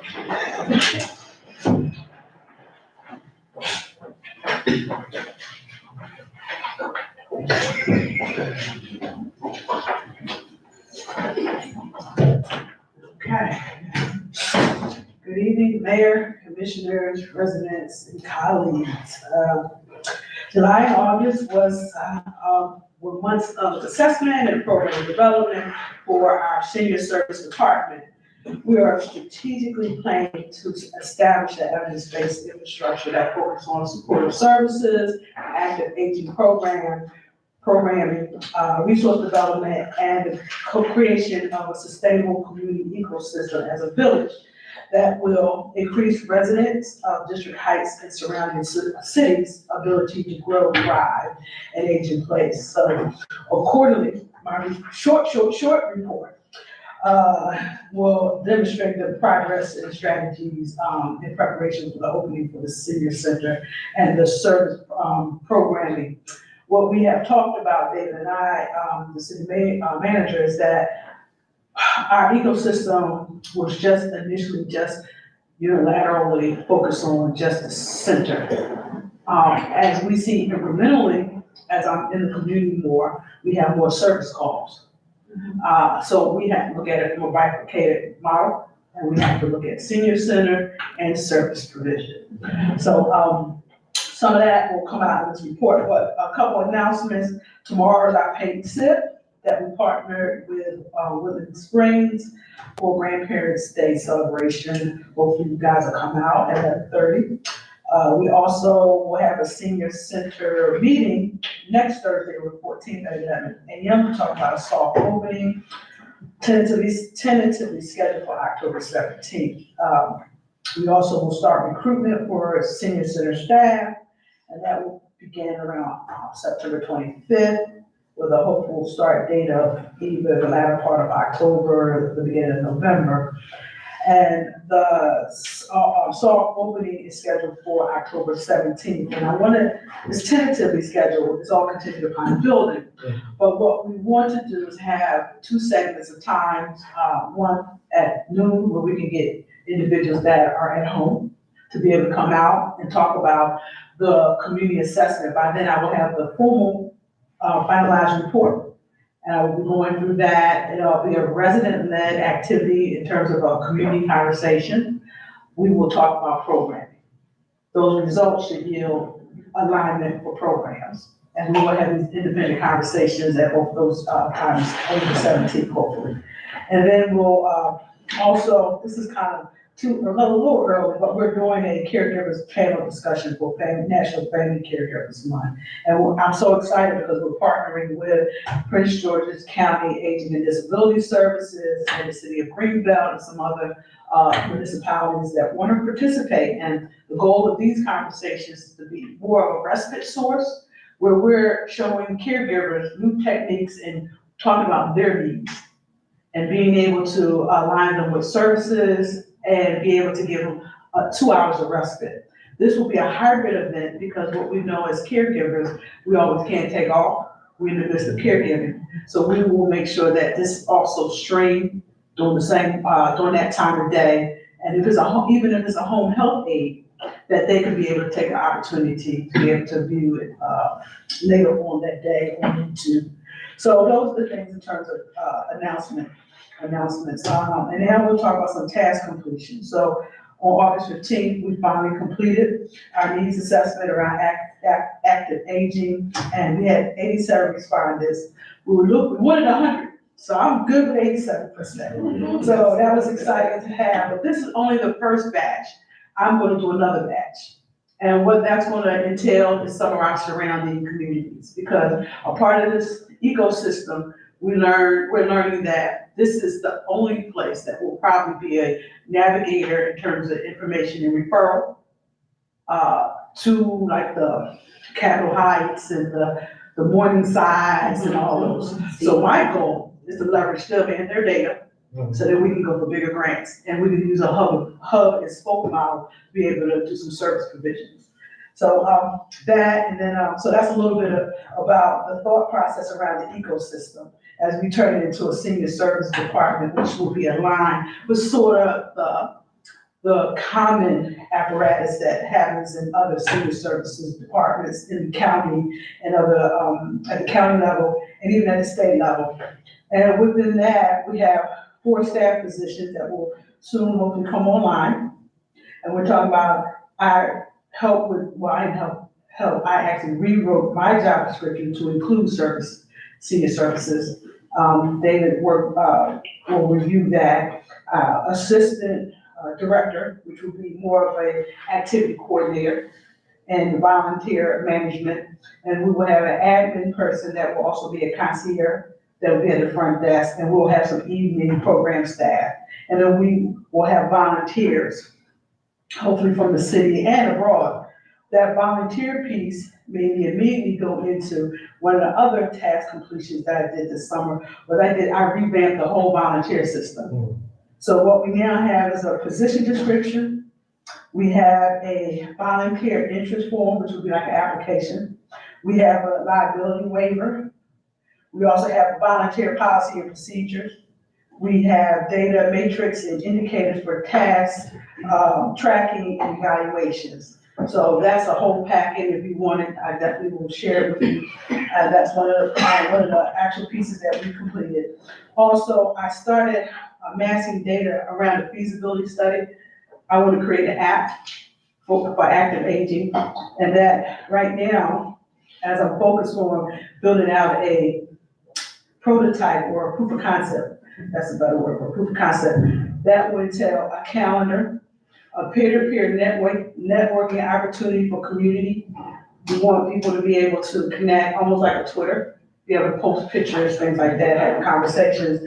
We will have a partner connectivity actual process where our partners can have their intake application on the app and people can sign up, really in terms of like a referral to case management or whatever other services.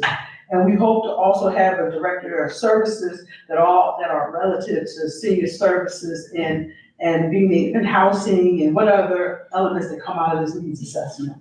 And the last piece on the app, it'll have a membership card that will be, what's that called? QRS code? QR code, there you go. QR code that every time someone comes to the center and participate in an activity, we will be able to track them and incentivize them by saying, okay, having some kind of margin of completion. You say, well, if you come here 20 times, you get access to this, or there's a prize for that, or whatever, just to keep the motivation to encourage people to participate, because we're actually getting ready to go into the winter months, and winter months for seniors are hard months in terms of attendance. So we want to be able to try to increase participation. So that particular piece, and then lastly, I served 11 people, District Heights residents, and referred 6.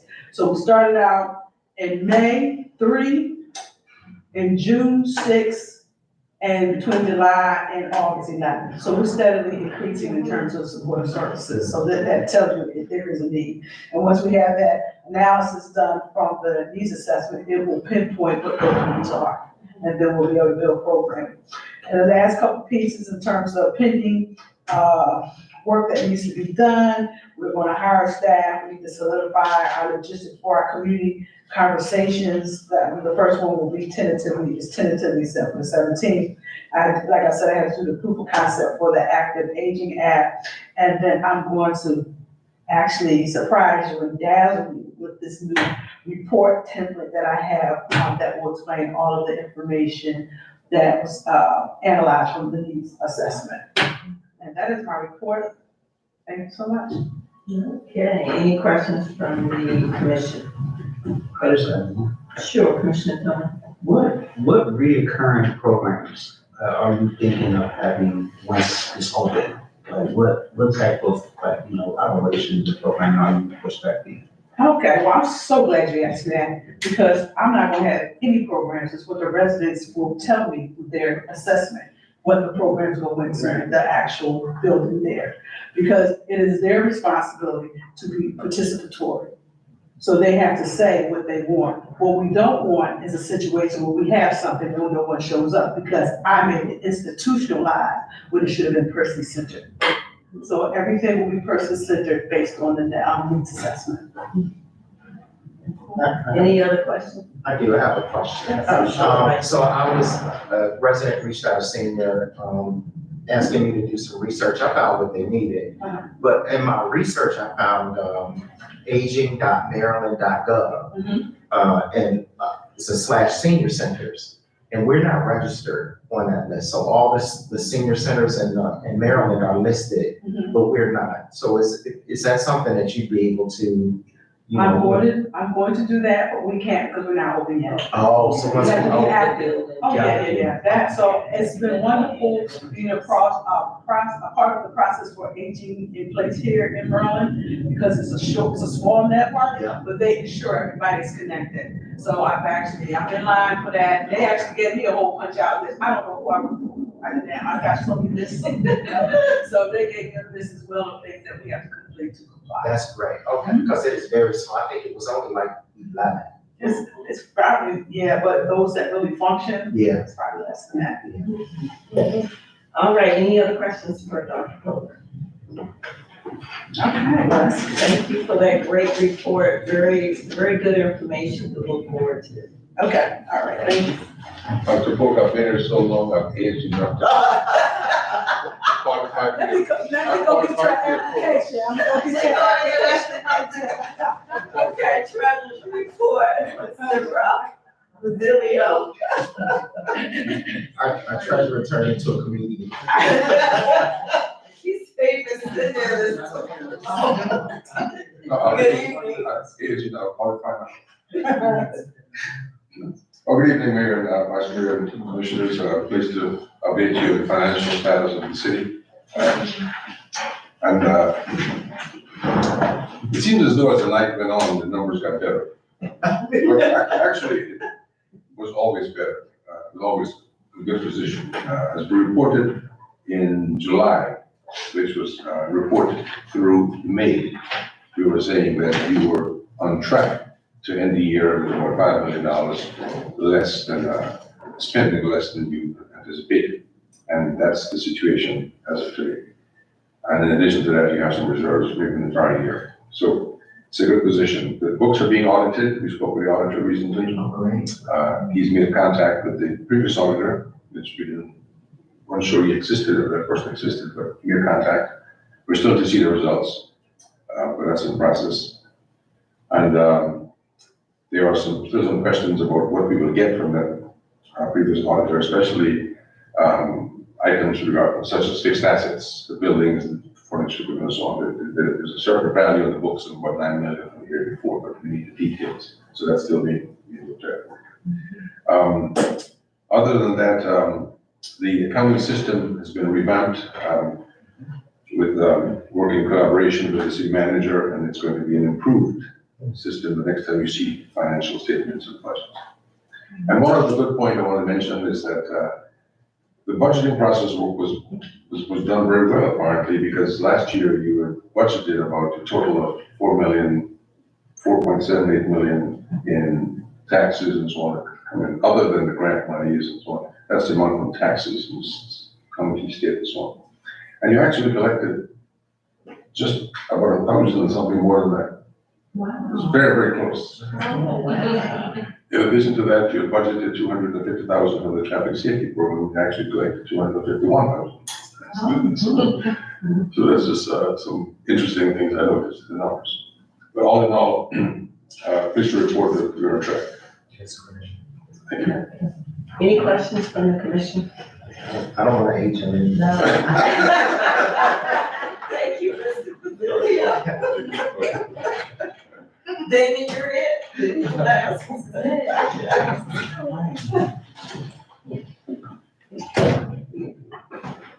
I feel obligated to sit and listen to. You're under no obligation to listen to me. All right, Mayor and Commissioners, thank you so much. I will just say for your benefit and for the public's benefit, should they still be with us, that the first meeting back from recess is always a little bit longer, people get a little bit punchy, so don't let this, affect your opinions. I will start off with my city manager's report in the area of information technology. First off, I have to apologize to you. What you have in your packet is the July report. I will be reporting to you the September report. I will deliver it to you in writing, probably tomorrow morning. So, I will say, and I'd like to recognize the city clerk for this, staff kicked off the Laser Digital Archive project and, finished building the repository for 4 of our departments.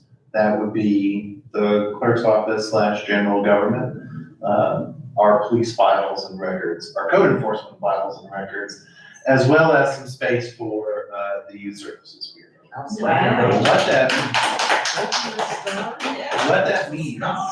What that means is that we have a complete backbone for digitizing our records, both from here forward for staff to start using in their regular business processes, as well as to deal with our, I don't know, what are we, 1936, almost 90 some odd years of paper records that we happen to have sitting around. We are going to start the digitization process on those. Where we don't know where we'll land is where that cutoff line is gonna be for those. Are we gonna go back to 1880? Are we gonna go back to some other date to digitize? That's important for a couple of reasons. One, it frees up a lot of space. Two, it down the road is gonna let us open up our records to members of the public for easy access. And three, will make the Maryland State Archive very happy. I will say too, that we also successfully had user trainings across departments on August 29 and 30, and admin training on August 30. I don't know, Star, if you want to comment on next steps, but. Next steps are pretty straightforward. We just need to obtain compatible hardware to purchase and begin the project of actually scanning. So we're getting some input from our current IT contract service. Our implementation contractor, yeah. And so they'll assist us with obtaining this proper hardware that is compatible for us from our size and so forth moving forward. So next step is purchasing the actual units for the digitization. And so what that means is really one or two high quality, dedicated scanners that can really capture both new and old records and the information on them in a way that is readable and preservable. I will point out that we successfully went live with Ring Central in July. There were no major hiccups with that. So people who called the city were able to get the city, which was important. We returned all of our leased telephone devices earlier this week, end of last week. So that is in process. We have also released a not insignificant number of phone numbers that we were just sitting on for no particular reason. So those have been released. If we need to issue new ones, we can certainly do that, and we can keep it consistent with our numbers. But there's no reason to hold on to lines and pay the administrative fees associated with them, so we released those. In addition, the project list for Alpha Engineering is growing. So 2 projects have been identified for them for the next time they are in the office to kick off. There are 2 areas in the municipal building that have 4 wireless connection. One is public works, the other is recreation. They are going to advise us on how to improve that, whether it's a repeater or a router, what have you. That's an active project. Another active project is the process to review, wipe, and surplus all of our old IT equipment that we have downstairs that's rotated out. So we just need to make sure that that is securely dealt with and that we're not sending anything out that has any kind of information on it. But there's a not insignificant amount of old equipment that can go. General management initiatives, Neighborhood Design Center has been placed on on 2 different retainers. The first is I retain them to help redraft the RFP for the design and construction of Fiesta Place. The final RFP review meeting with NDC, where we get to actually see our revised draft, is tomorrow morning. And I'd like to it's late, but just a shout out to Terry for diving into that and keeping those project requirements alive. So very excited to see that. I anticipate that will hit the streets within the next couple of weeks, where we can go out and get a design build for. And of course, Neighborhood Design Center will help us with the review and selection of those proposals. They have also been placed on a community planning site design retainer. So we had a conversation a little earlier in the night about some of the city's green spaces. The one that just happens to stick out in my head is the one on the median of Atwood and District 8 Parkway. It has a walkway running through it right now, but it's pretty good size. We could do something creative with that. The intention is down the road, use some of those dollars to go through the city's green spaces, design them into something that's really appealing and usable and sustainable for the residents, and start to implement that. That will be on a project by project basis, and is something that we have in a little bit of a holding pattern, but we are under the contract with them for that. All right, as we've heard a lot about the schools tonight, so ongoing discussions are going, particularly with District Heights Elementary, about the different types of support that the city can offer. The city most recently participated in Back to School. That was a very good success. One of the things with District Heights Elementary that we're doing is contributing to their community building effort. So I think you all recently saw the pictures that they shared with us. Some of that happened in part due to city contributions. That's a direction that I have from you, particularly as it relates to the budget item about contributions to civic and nonprofit organizations. There are a series of policy-related discussions I'm planning for the commission in the fall, particularly as we start ramping up for FY25 about what kind of material support do we need to be talking about. And we can go from there. And the other thing for the commission's awareness is we are ramping up for a couple of significant internal initiatives. And what that means is with the treasurer and our human resources contract firms, we've had discussions about, are we getting the appropriate level of service? Do we have enough hours built in those contracts? Things of that nature. Just to give you an example with Mr. Basilio over here, we found that we were likely to run out of billable time on his contract. So I will be proposing an extension of that to get us through the end of the fiscal year and to increase their capacity. We've been leaning on them heavily to build out a lot of these new administrative process, as well as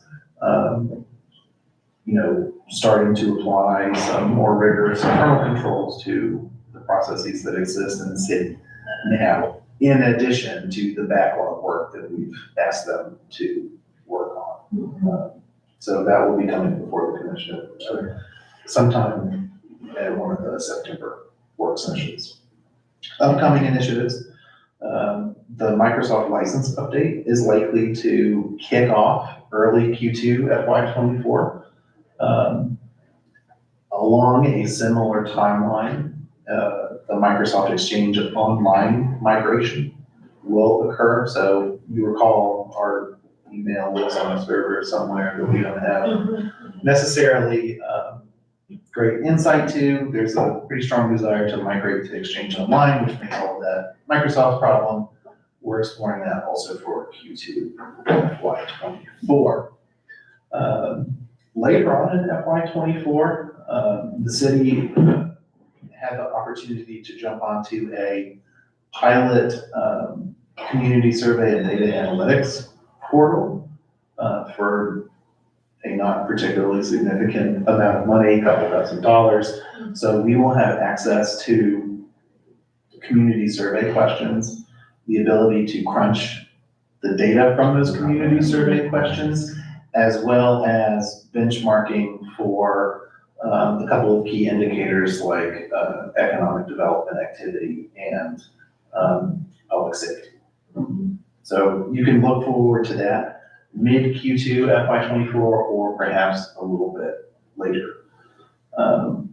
That also as a kickoff tomorrow. The last city manager update I have for you is a construction update on the senior center. So as you know, construction is underway and has resumed with the surety managing the completion of the building. I will say that since they came back on site, August 7th, the parking lot has been repaired. The front steps grading has been repaired.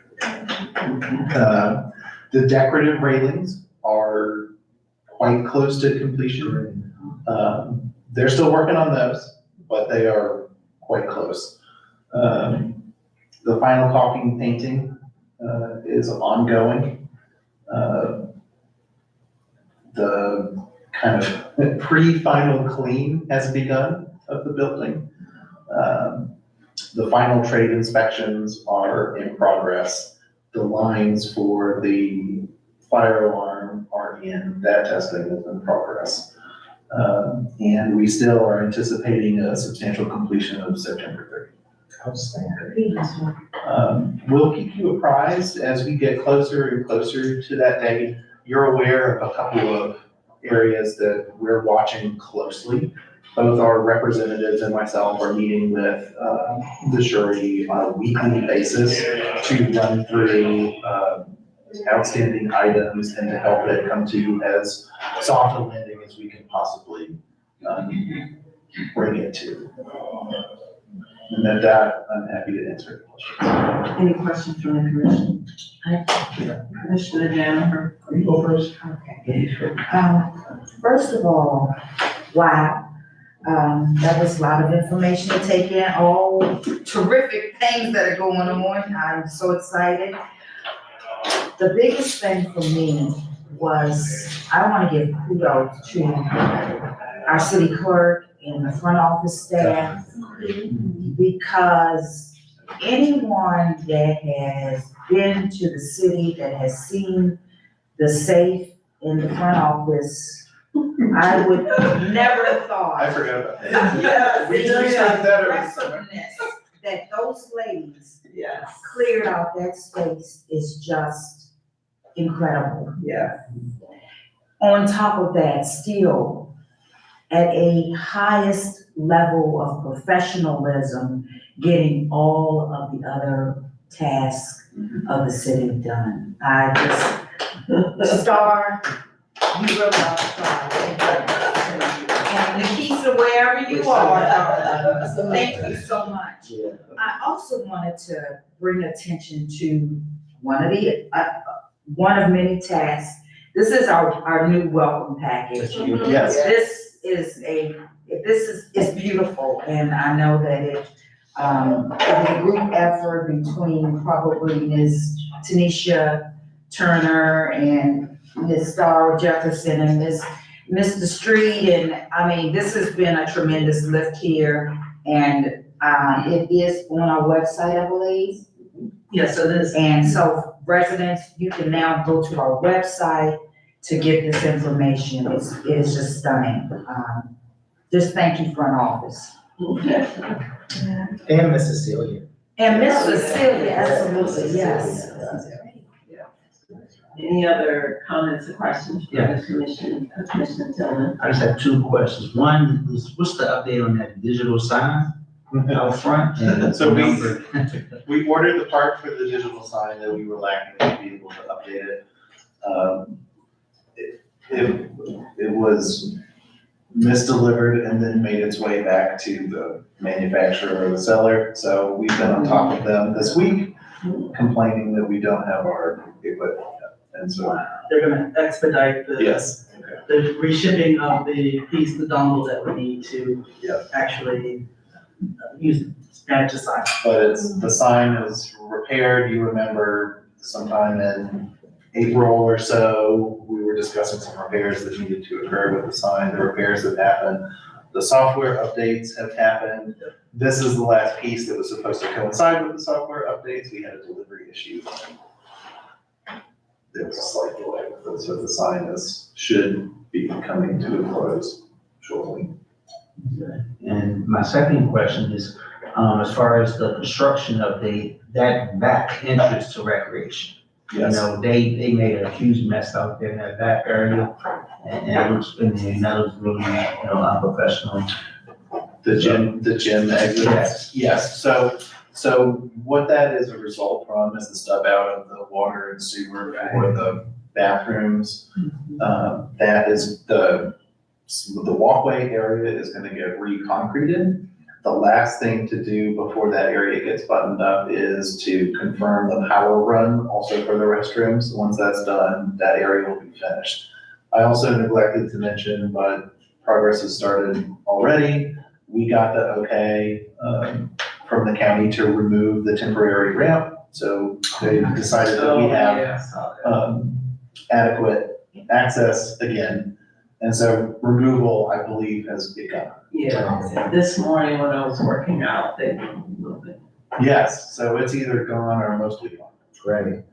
So my question is, I guess we have a game tomorrow, are you gonna kind of block that off, just kind of like, control that area? Yeah, we'll mark it off. Well, thank you. Yeah, that's great. Yeah, that's it. Any other questions from the commission? Yes, I have a question. Speaking of the sign, Commissioner Tillman had me thinking about, the holiday season is upcoming and we're gonna be putting up Christmas trees. Can we go ahead and check the electrical outlets where we have designated that we set up those Christmas trees? 'Cause I think last year we had some issues, yes. So, you're making me get ahead of myself a little bit. Oh, okay. I will go ahead and share this. So one of my goals, when I went down to NNL was to really look at the quality of,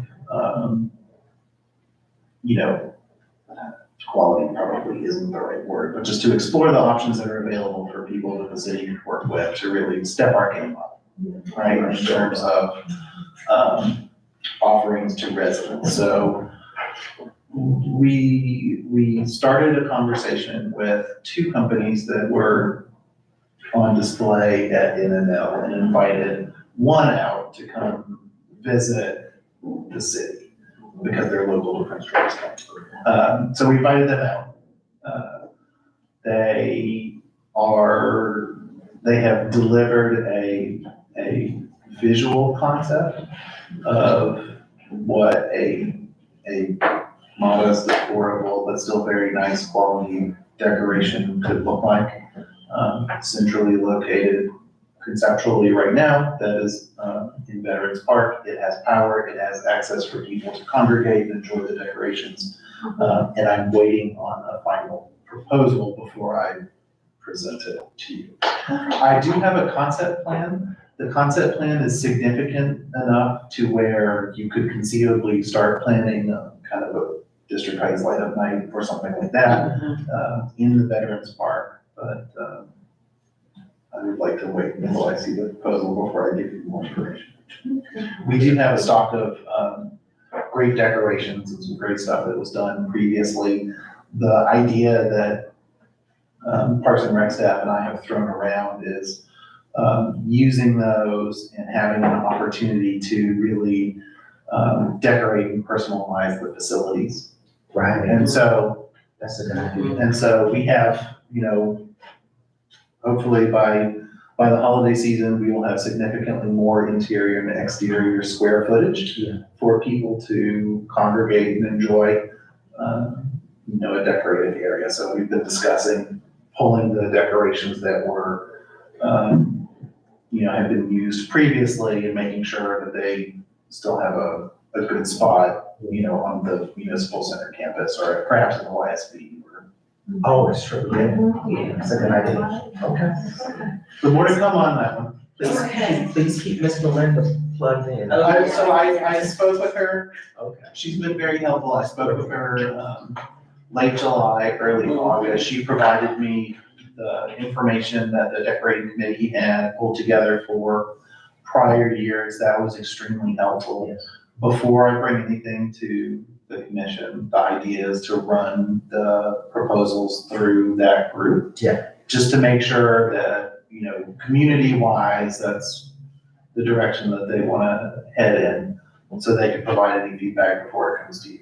Outstanding, thank you. So I did talk to her about that. It's been a little bit because we've been waiting on the proposal, but we will certainly circle back and garner their input. Thank you. Any other questions from the commission? Any comments? Okay.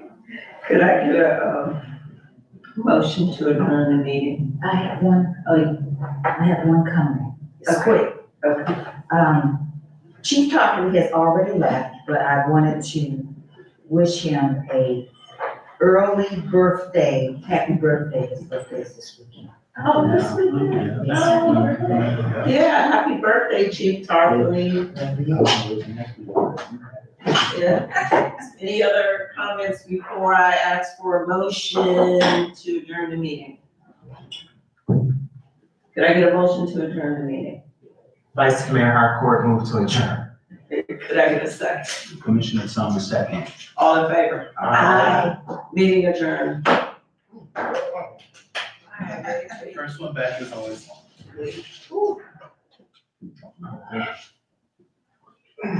That hurt. Are we off there? not yet. Finish the code. Sorry.